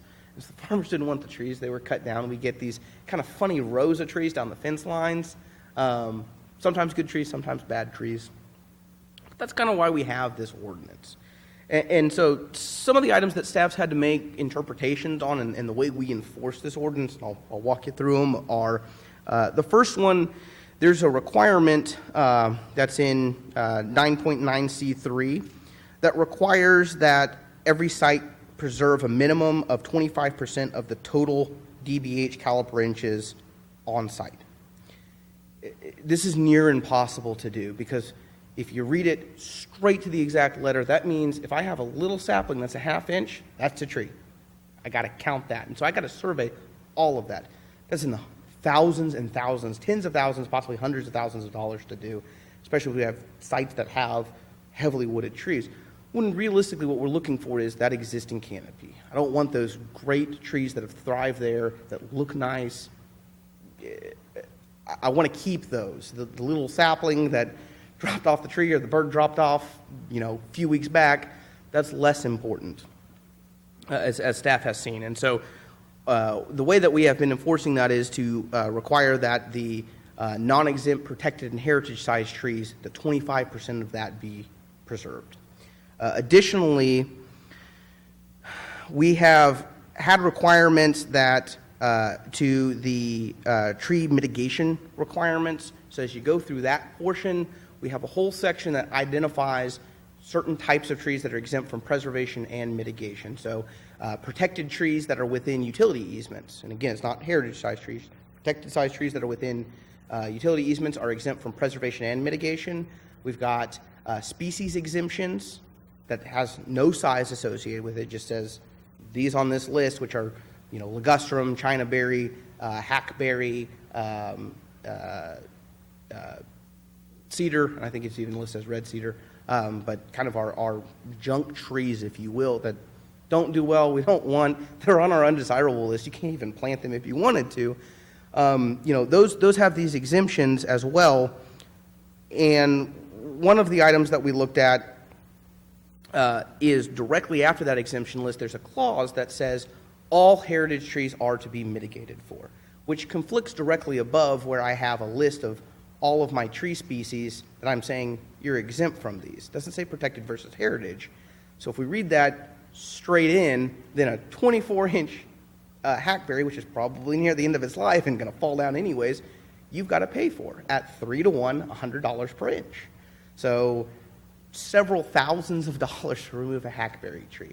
So our staff interpretation on that has been that we are exempting out the trees that are within that species, even heritage trees, from that because I've got this conflict. Additionally, we have a whole section and list in our landscaping section about desirable trees, shade trees versus ornamental trees. And then I got a whole list of undesirables, which means you can't plant that tree in this city, at least as a function of your site plan. So we've got the whole list of undesirables. Now that list of undesirables, part of the list from exemption is on there, but I don't have the whole thing. And so we've also had a staff interpretation that that list of undesirables, if you're removing them of the protected class size, and again, we're only talking protected class here for now, we have not been charging mitigation for, because it makes no sense that if I can't plan it, why would I charge you to take it out? You know, fair enough. We've been looking at that. We have that interpretation as well.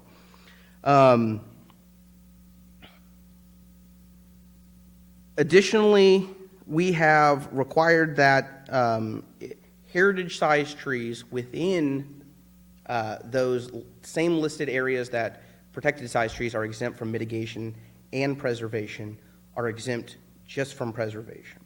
And the issue I have on that is when I've got, let's say, a heritage-sized tree that is within a specific utility easement that has to be removed because it's at my low, let's say it's a sewer easement, I can't move the sewer easement, it has to be there. Or maybe it's a heritage-sized tree that's on the master thoroughfare plan that the road has to be right here. We've told them it has to be right here.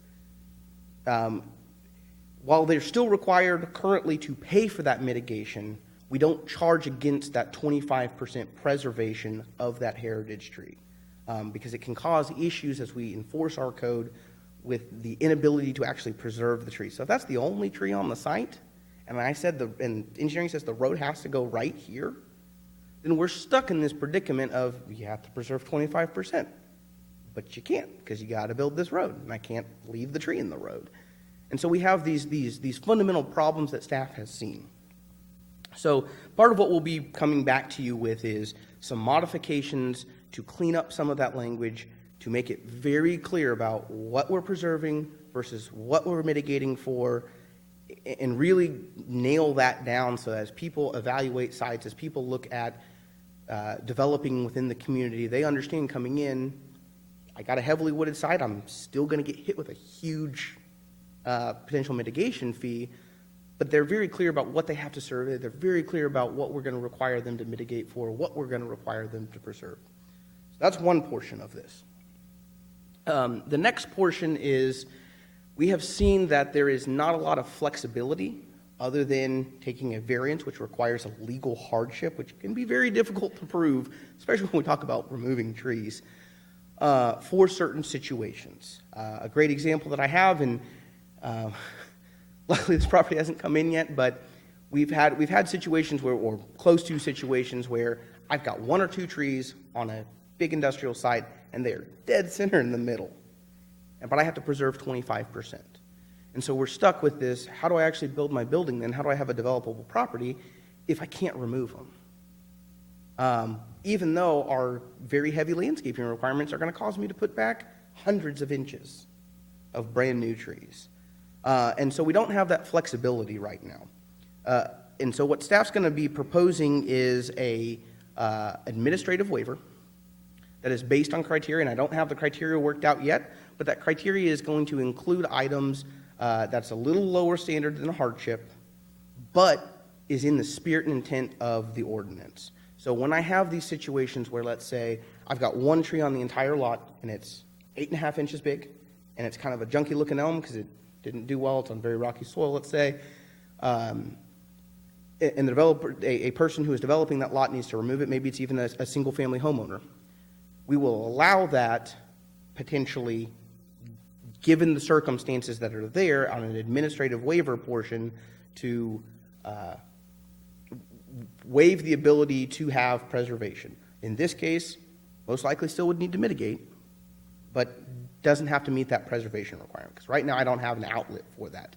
Another example, and I know Ms. Bamel will get up here in a moment and talk about it, is a current situation that we have along a piece of property on I-35, where the only trees that meet heritage and protected size are 4 heritage trees located within a drainage easement on the top of an existing channel that's substandard to convey regional water. And the problem is, as they come to develop the site currently floods right now as the channel overflows. And so there has to be channel improvements. And as the engineering staff has looked at it, the channel improvements involve regrading the channel, widening it, and improving it. And because of the location of the trees, which already are starting to get root erosion, they will need to be removed.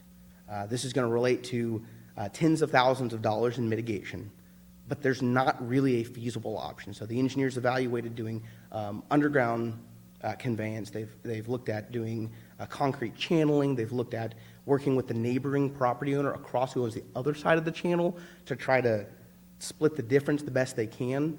And there's just not really feasible options. And so part of the problem that we have is I'm stuck with this item, which is I've got to take these trees out to make this lot developable, otherwise everything's going to be flooded all the time. But you're now also going to charge me all of this money to remove these trees when, again, we're going to get them back. And so staff's opinion on this is, and I understand that there will be some apprehension on this, and y'all are going to want to see these conditions and really talk through that, and we will work through that to get you something to look at. But it's just in theory this administrative waiver to have this allowance in certain situations, again, most likely for mitigation of heritage trees, where I have that exemption for protected trees. So I'm not offering a blanket exemption for heritage in, let's say, easements or thoroughfares or other situations, because sometimes developers can control easements, as we know, through subdivision layout, and maybe they're like, oh, there's that heritage tree right adjacent to the right-of-way. Or in the right-of-way, I'm going to shift it so it's now in that easement, so I don't have to pay for it to remove it. Those we would say, yeah, that doesn't meet the spirit and intent, which is preserve these trees the best we can. You can shift that road. You can do something else with it. And so it's this kind of concept that is new to us to provide this flexibility that we're inherently missing in the code. With that, if you want to open up kind of the public hearing, we'll hear from some of the residents, and then I'm happy to start fielding questions and commentary from the commission. Well, this can't be a public hearing, right? Right, Mr. Attorney? You have the discretion as chair. If you want to open it up to comments from the public, you can do that. Well, certainly, but it's not an official public Not an hearing because official it's not public posted. Okay, Ms. Mammal, please. You've waited long enough. Thank you for your time tonight. My name is Michelle Bammel. I am a veterinarian. I bought the former Tri-County Veterinary Hospital located at 399 and Tri-County Parkway. My address is 6695 Tri-County Parkway. I bought that in February of 2011 from Dr. Lee Ward.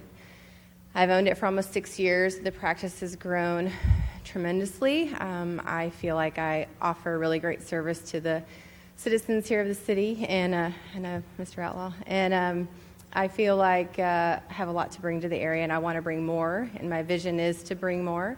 I have every intent to keep West Ridge open.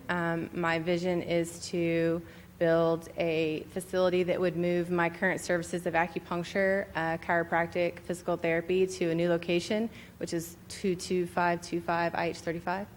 We would also be a 24-hour facility, which would be the first of its kind in Schertz. We would also bring a boarded surgeon and a boarded internal medicine doctor. The nearest services that offer this are in Austin or in San Antonio.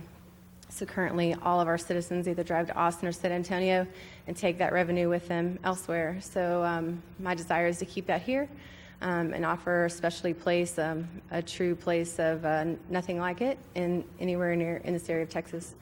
The problem that I ran into, I am a veterinarian. My husband is a police officer. We are not millionaires.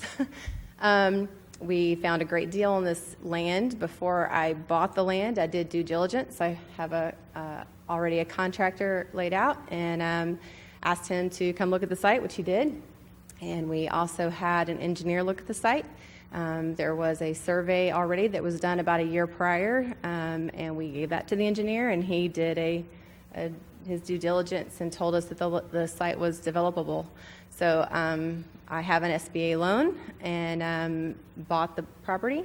And as we've gone through development, more engineering has had to be done. What we first found out is behind the property, there's a small creek that goes back there, and it is pretty much services the city's overflow. There's a big, giant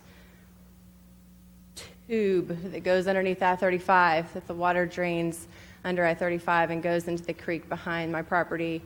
And what I've been told is when that was developed by the Corps of Engineers, it wasn't developed wide enough to accept the water that comes through that tube. And so as the water comes behind my property, it doesn't have anywhere to go. And long before I ever bought the property, apparently the property behind me knew something like that was going on, and they have built a, what does Jevin call it? A berm. They've built a berm, which further pushes the water different places. So I say all that to tell you that we've looked. we've looked and tried to find ways to make this situation work, because the first thing as a woman that I saw was, look at those amazing trees. And I told my husband, I'm going to have a picnic table over there for all the staff to sit. And I had visions of wonderful things for these trees. And whenever I was told by my landscape architect that the trees had to go, my first words were, over my dead body.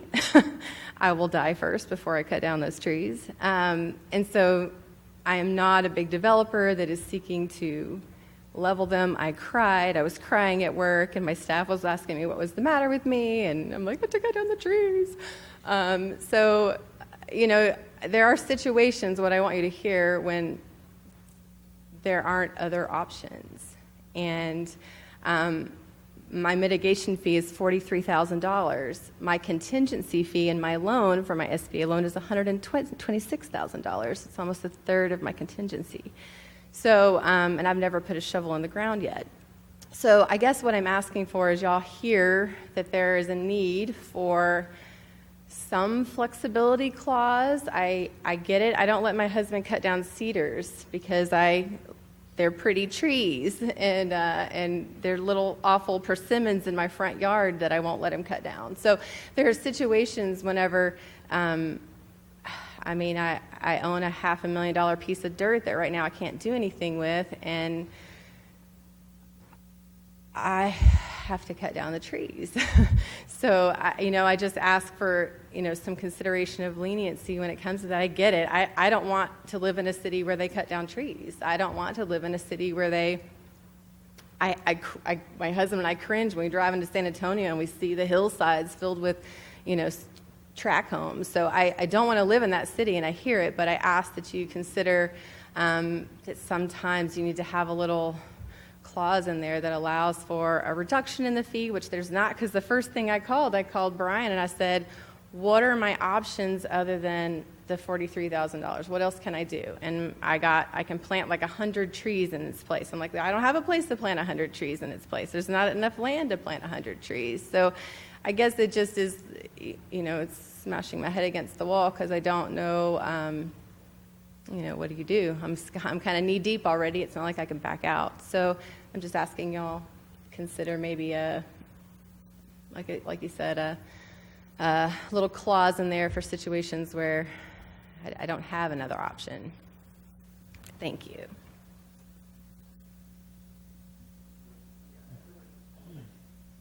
Hi, my name is Clint Penniman. As my wife stated, I am a police officer. I work for the city of New Braunfels. The last 7 years I was a detective. I'm back on patrol now as a patrol corporal. And no one knows more than me that we are a society of laws and rules and regulations. And I agree with those. I enforce those every day. But I also know that in our country there is the letter of the law and there's a spirit of the law, and what the ordinances are designed and laws are designed to attain. And I believe in this case with my wife and in her business that this would be one of the ones where I would look at it as the spirit of the law as far as the policies that you have in effect, and that through no fault of her own, she bought this property and wishes to develop it to create a great asset for the city of Schertz. She currently takes care of their canine here for the city of Schertz also. In the type of facility that she's looking at designing, if you've been in her current clinic now that she has, you'll see that it's like no other. She really takes care of the property that she has now. The trees that she has on that property, she won't let me cut down. And I just think that we need to look at that as a society and know that there are sometimes circumstances, and I'll use speeding as an example as a police officer. Is it a violation of law? Absolutely, every time. However, me as a police officer, I have to use discretion at times. Someone's rushing a loved one to the hospital. I'm not going to write a speeding ticket on that individual. Then they're rushing. In fact, I had that happen today. I stopped an individual that was on his way to the hospital driving reckless. We continued to let that individual go. Made sure they got there safely. But so those types of circumstances, and I feel is that this is one of those circumstances. And we really love the environment. We love the city of Schertz, which is why she opened her practice here and bought the practice that she did. We had options to go elsewhere, but this is where she wanted to do her business. So I would ask that you consider that. Thank you. Thank you, Commissioner. So I'm Ron Evans. I'm a principal in a development and a construction company that we primarily build medical facilities, really all over Texas, Dallas, Fort Worth, have offices in San Antonio. I'm office in Austin. We're in Houston as well. Let me try to kind of close the loop just so you understand that there are some mitigating circumstances here on this property that were not known even with the significant due diligence that we do on a property before we develop and build. So the last thing I ever want to hear from anybody, and a lot of my doctor clients do this, they call me up and they say, I've got great news, I bought a piece of land. And I say, oh, God, please tell me you didn't. And that's before they've done significant due diligence in their engineering to make sure the land's developable. So Michelle can tell you that we've been through months and months and months of this, and she spent a lot of money, even before she bought the property, at my advice. The back of this property is in the floodplain. It was not identified on the FEMA maps. So that was unknown even through our due diligence prior to purchasing the property. So we've had to go through significant gyrations and gymnastics through the engineering to make sure that we could divert this water and contain it so that it's out of the floodplain. That's what then brought up the issues of these trees being in that zone. I'm in Austin, and so you can imagine the Herculean efforts that we have to go through to preserve trees, and we love it. We love our city, and we love Central Texas. We want to keep it looking that way. I just want everybody to understand that this was something that we have put months and months and months of effort into avoiding. So I think that when Bryce kind of helped spearhead the effort to help close the gaps and make some consistencies and maybe fix some of the lack of leniency in the code, that was a welcome offer to our ears, because this is one of those cases where the trees on the back of this property really are going to have root rot problems. They're probably not going to survive anyway with the flooding that we get down there. And I just want to make sure that we want to be a party to this effort. We overplant usually what our landscape engineers advise. We love the fact that we're on I-35 with Dr. Rammel's project, and it's going to be a pleasing project architecturally and from a landscape perspective. But the trees on the back of this are an issue for her, and it really could cut into the project from a budget perspective that she doesn't even have the funds that she needs for the construction. So it's something that we've put a lot of work and effort into to avoid. I think, as I echo Dr. Bammel's sentiment, it's something we can't avoid at this point, and that's why we came to you. So those are my comments. Thanks for your time, councilors.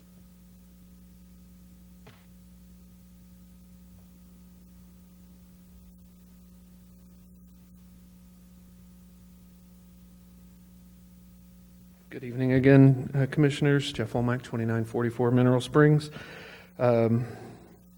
Sullivan and I were having to look at some of the stuff back there and see, and apparently we're hopefully going to be neighbors soon.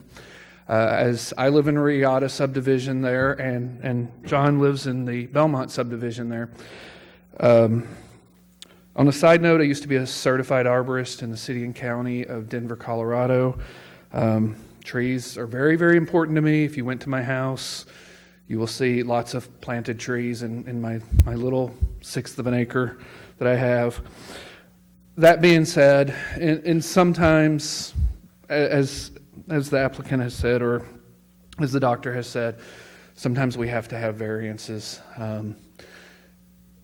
The development of that 35 North corridor outside of the traditional Schertz up there by us, that's very important. And how big is that property? 3 acres. Yeah, I know it's not all usable, but being able to develop that 3 acres there into something that people from Schertz, essentially the entire northeast San Antonio area, to include New Braunfels, because I believe the only other 24-hour veterinarian service is all the way down at the airport. To be able to develop into something like that has a real meaningful purpose for the community, I think is a really good thing. And I just wanted to support the doctor and hopefully that we can figure out something to be able to make it work. Thank you.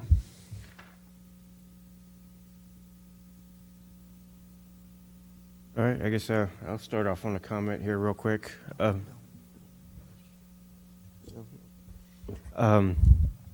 First of all, to Mr. Bramall, as chairman of the Planning and Zoning Commission, I'd like to express my condolences to you for the loss of your fellow police officer a couple weeks ago. That was quite a sight, seeing that procession come through town, and it certainly is very touching to see the response of the public in supporting you guys. I've been on planning and zoning for, I guess, going on 7 years now. There's been two things that we basically have been steadfast and very reluctant to entertain changes to, that having been signed ordinance and being the tree ordinance. Sometimes being inflexible is a good thing, and sometimes it's a bad thing. Over the last couple of years, we've made some changes to the signed ordinance. We've updated it in response to the request of the business community. And I think it's probably time that we also look at addressing and making some minor changes to the tree ordinance. And certainly, I would be open to introduce some flexibility. I will tell you that we're going to challenge you on that, and we're not going to make it easy on you. And I'll let the other commissioner speak. Do I ever get an easy pass? Not on this. Where is this property again? Sure. So it is, do you know where Baker Corp is? The, what do they sell at Baker Corp? Yeah. Just north of there on the same side. North of that, then there's a vacant property, and then Baker Corp, the big channel, which has got the TxDOT drainage facility, and they're just on the other side of that. What is it? It's Tri-County? Or the Tri-County. So the plat, they have... What's the name of it again? I'm sorry, to be clear, I own two properties right now. I own Westridge Pet Hospital, which is on Tri-County Parkway, but I've already purchased the other site, which is on I-35, which is 22525 I-35, which is north of 1103, the Randolph Brooks there. It's just a little north of that on the same side of the road. So sorry to be confusing, but I have two. It's the Westridge subdivision. The commission approved a plat about a month ago on it, and we've got a final plat application as well as a site plan in for it. I was part of the council that helped develop this along with P&Z. The intent was never to just clear cut, it was to stop at the clear cutting.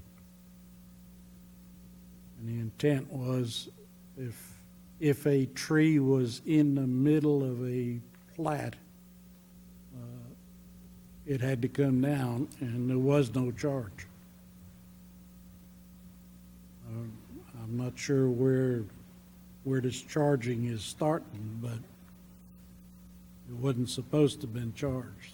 Sure. So a little bit about the old code. Our 96 UDC, which was then we amended several times and then readopted a brand new one in 2010 that is now our as amended current UDC. So the older code, it had some interesting requirements where for commercial property, all trees within the building footprint were exempt. And then residential properties, all trees within the setbacks, so basically the buildable area of the lot, were exempt from removal.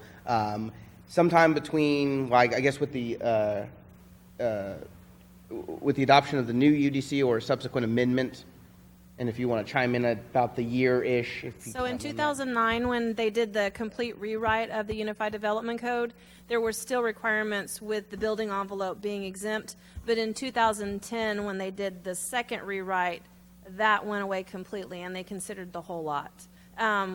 The Parks Department, when they reviewed it, I think in accordance with other cities around, is my understanding. It wasn't the intent. Yeah, where was I? I can't give you an answer. I don't know. But again, the building lot is exempt. At least 90% of the trees over here in Jonas Wood were transplanted. Everybody said it couldn't be done. I got news for you, it can. And they work. In your case, you ain't going to be able to do it. If the roots have already started rotting, it's too late. You're going to have to get rid of it. But if it is in fact rotted or started to rot, why are we charging? A question, well, a comment and then a couple of questions. Again, I think what you're proposing on the surface sounds like a good idea. Sometimes we're too rigid, and a little flexibility is not a bad thing. But again, based on experience, the devil's in the details, and it's the whole precedent idea that once you do it for one person, how do you say no to the next one? So all I'm suggesting, and you know, maybe you don't need this, but you just need to be very careful in how you write the flexibility so that you can always clearly articulate the facts and circumstances as to why you approve this one and not the next one. Okay? The questions are, number one, there is no current method to approve a variance or a waiver. So here's the funny one, and I know we've talked about this several times, and you'll probably actually see a UDC amendment in the next several months addressing this issue. And if you were at council last night, you heard Emily give a presentation about what we should be taking the Board of Adjustments versus what we do. So right now, more or less all variances go to Board of Adjustment. Board of Adjustment should be hearing zoning-related items and how as we adopt those, because they have this criteria that is a legal hardship. So they're not a policy board like Planning and Zoning Commission is, that you say, yeah, that looks great. And I know the commission used to approve site plans and would make comments about plans or changing things in aesthetical items, because y'all do. You have this. You have the hearing of residents on your agenda. Board of Adjustments does not, because part of y'all's task is to get the pulse and feel of the community, hear what they have to say, respond to that as a little bit of a side item dealing with development for City Council, which is why you vet all of these things. Board of Adjustment does not. They only meet as needed based on variances. They're a fact-finding board, so what they're doing is they're evaluating the letter of this requirement says this. Do you meet that? And there's times that staff, to be honest, we've seen things, and if we would have brought them to y'all would be like, yeah, that's, why are we making this person do this? But I don't have another outlet for that. So again, one of the things you may see is us looking at bringing certain items to Planning and Zoning Commission, dealing with site with site waivers is probably what we'll call them, as we're working through this and getting a better understanding.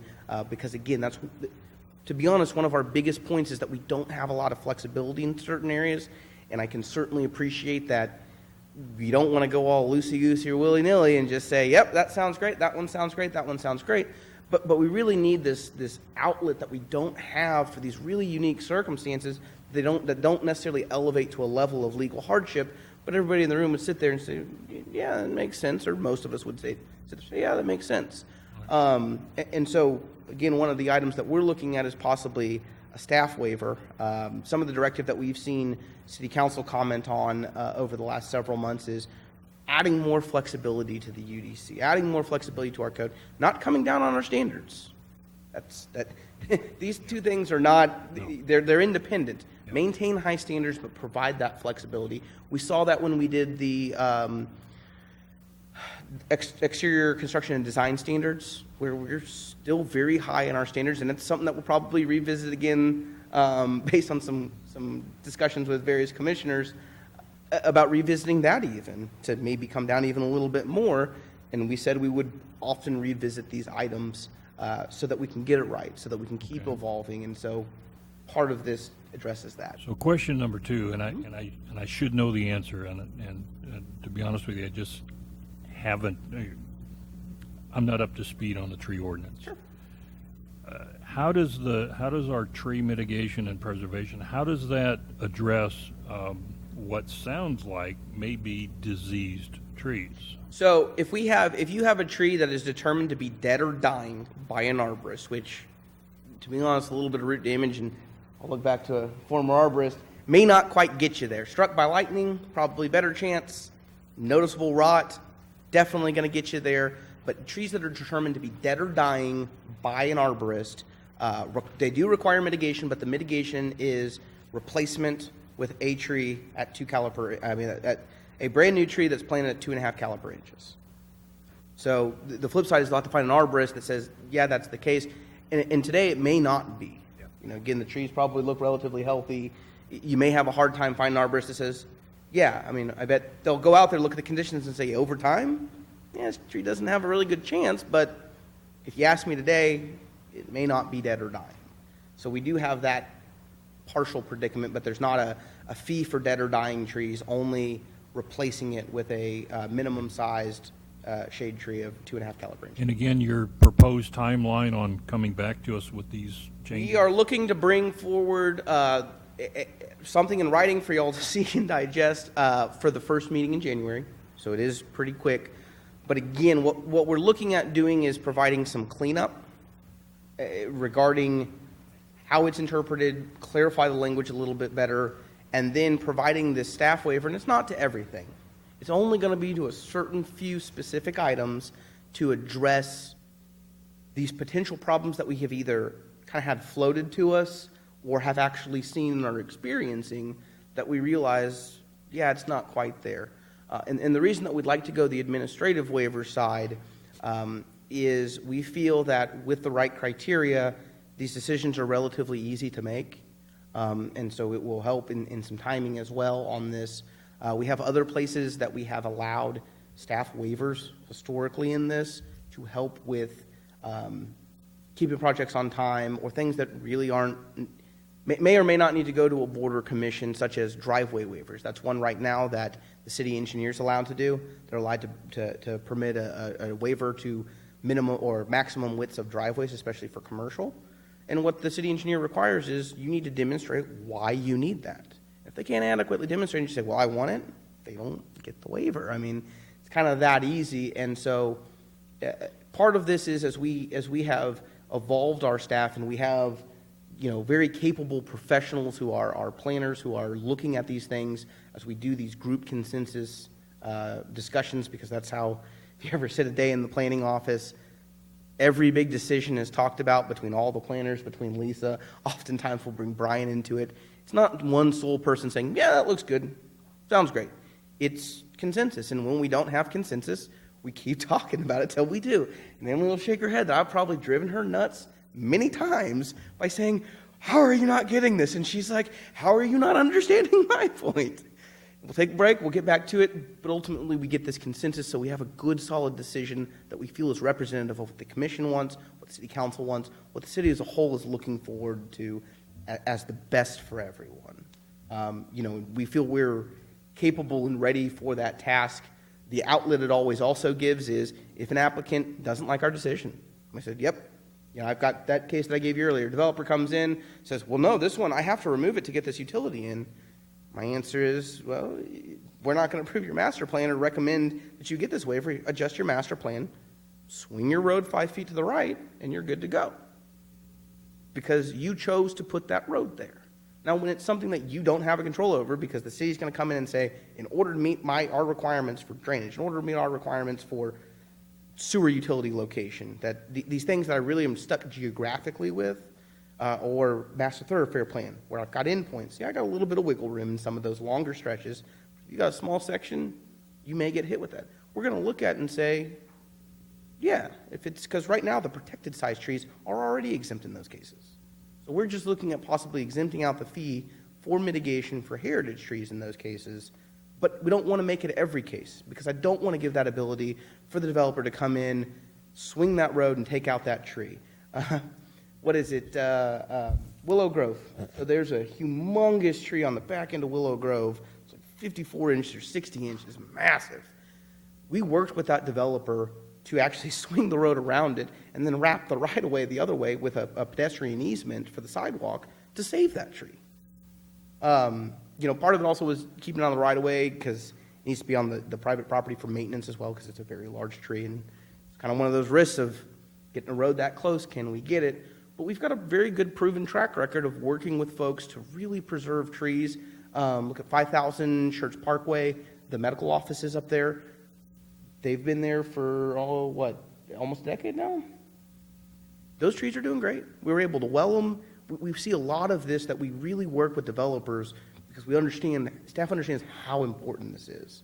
Before we just make action, before we say, yep, just pay for it and take it out, our answer is, let's try to save it. I mean, I am extremely passionate about this, and I have written humongous emails that have sometimes been listened to, sometimes ignored by developers to make the comments. I can't require you to not take them out because you still meet all the current codes, but I encourage you not to, and here's some ways we can work with you to get you there. I'd rather you try to save it, and let's try this stuff first. If it doesn't work, then you can pay for it and take it out. But let's really work with you to do the best that we can to save it. And then I get unique circumstances, like the West Ridge site, some other items that we've seen come through before that kind of got close to this. Luckily, I haven't kind of been jammed up too much against the wall on most of these because we're able to work around it in a different function, or we're able to work with a developer to get a better outcome. And part of our due diligence, as we were even examining this with the engineer, is we sent the drainage plan to our engineering department and said, is there another way to do this? And they said, well, yeah, I mean, you could do a concrete wall here, you could do underground detention, da-da-da. And before I even had a chance to call their engineer to discuss and say, have you looked at these things?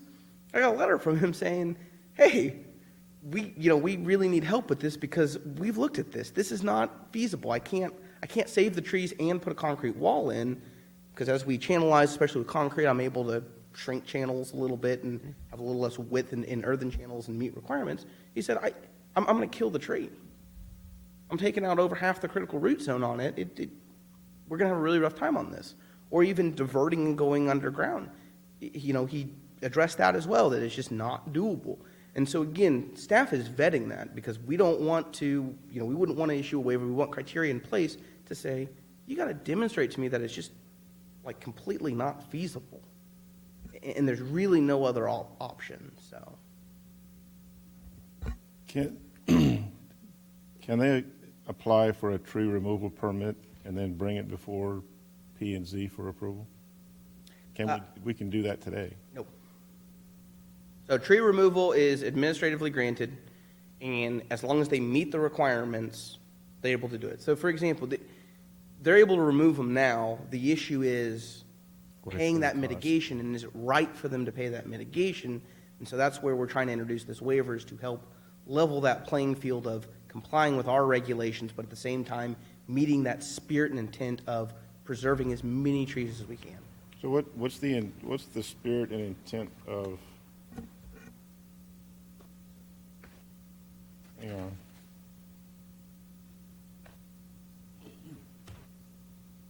$2199L. Let's see, 2199L. Or I. It's I, I'm sorry. So as far as criteria for removing a tree? Yeah. And coming before P&Z for approval of a tree removal permit, subparagraph 2, If the tree is located in a location for future construction.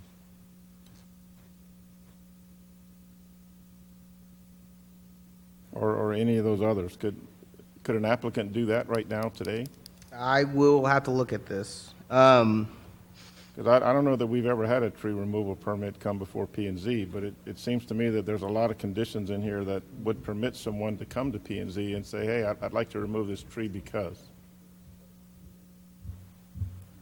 I'll have to review this section. As part of this, we'll be doing that full review. As opposed to rewriting the whole thing like you're talking about. It may need to be rewritten, but could we do?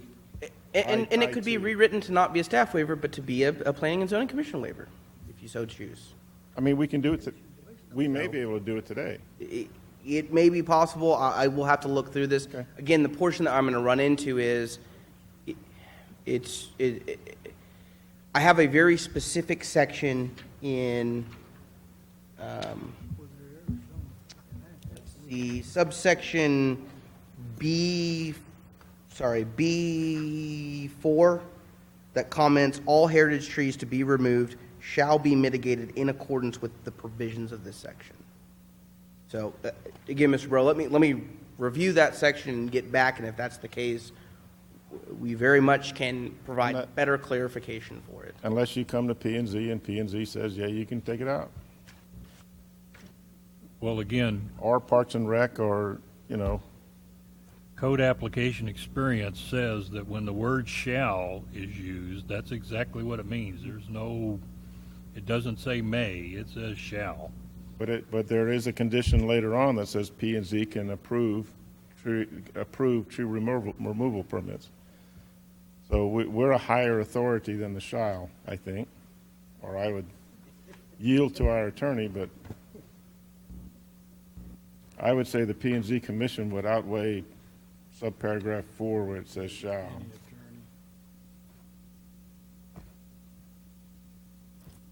Room for discussion, I guess.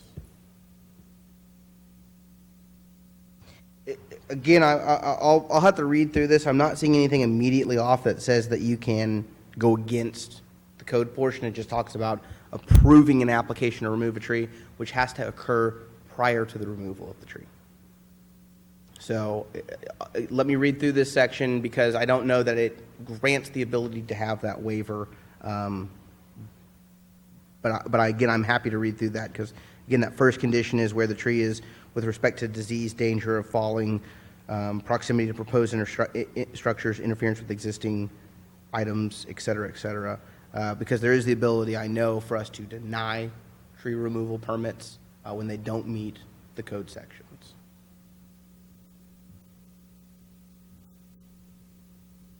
All right, anybody got anything else? All right, Bryce, we'll be looking forward to looking at the language that you're going to present to us in January on this. Again, I think we have a willingness to be flexible and to entertain ways to be able to do things to make it workable in difficult situations. But again, don't expect this to be easy. Understand. Thank you for your time. Okay, next item on the agenda, requests and announcements. A request by commissioners to place items on a future planning and zoning agenda. Does anybody have anything? I think we're going to have our plate full here with the stuff coming up next year. Announcements by commissioners. Events attended to be attended. Continuing education events attended to be attended. Anybody have anything? All right. Emily, announcements by staff.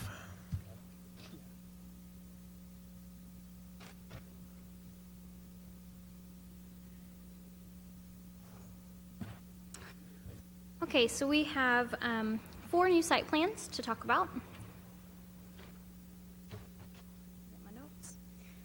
So the first one is actually the Westridge Animal Hospital, located at 22525 at IH 35.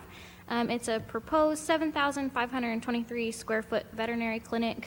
So you can see the proposed clinic here, their parking, their detention pond in the back. Where's the tree? We can't discuss this item. Correct. Can't discuss.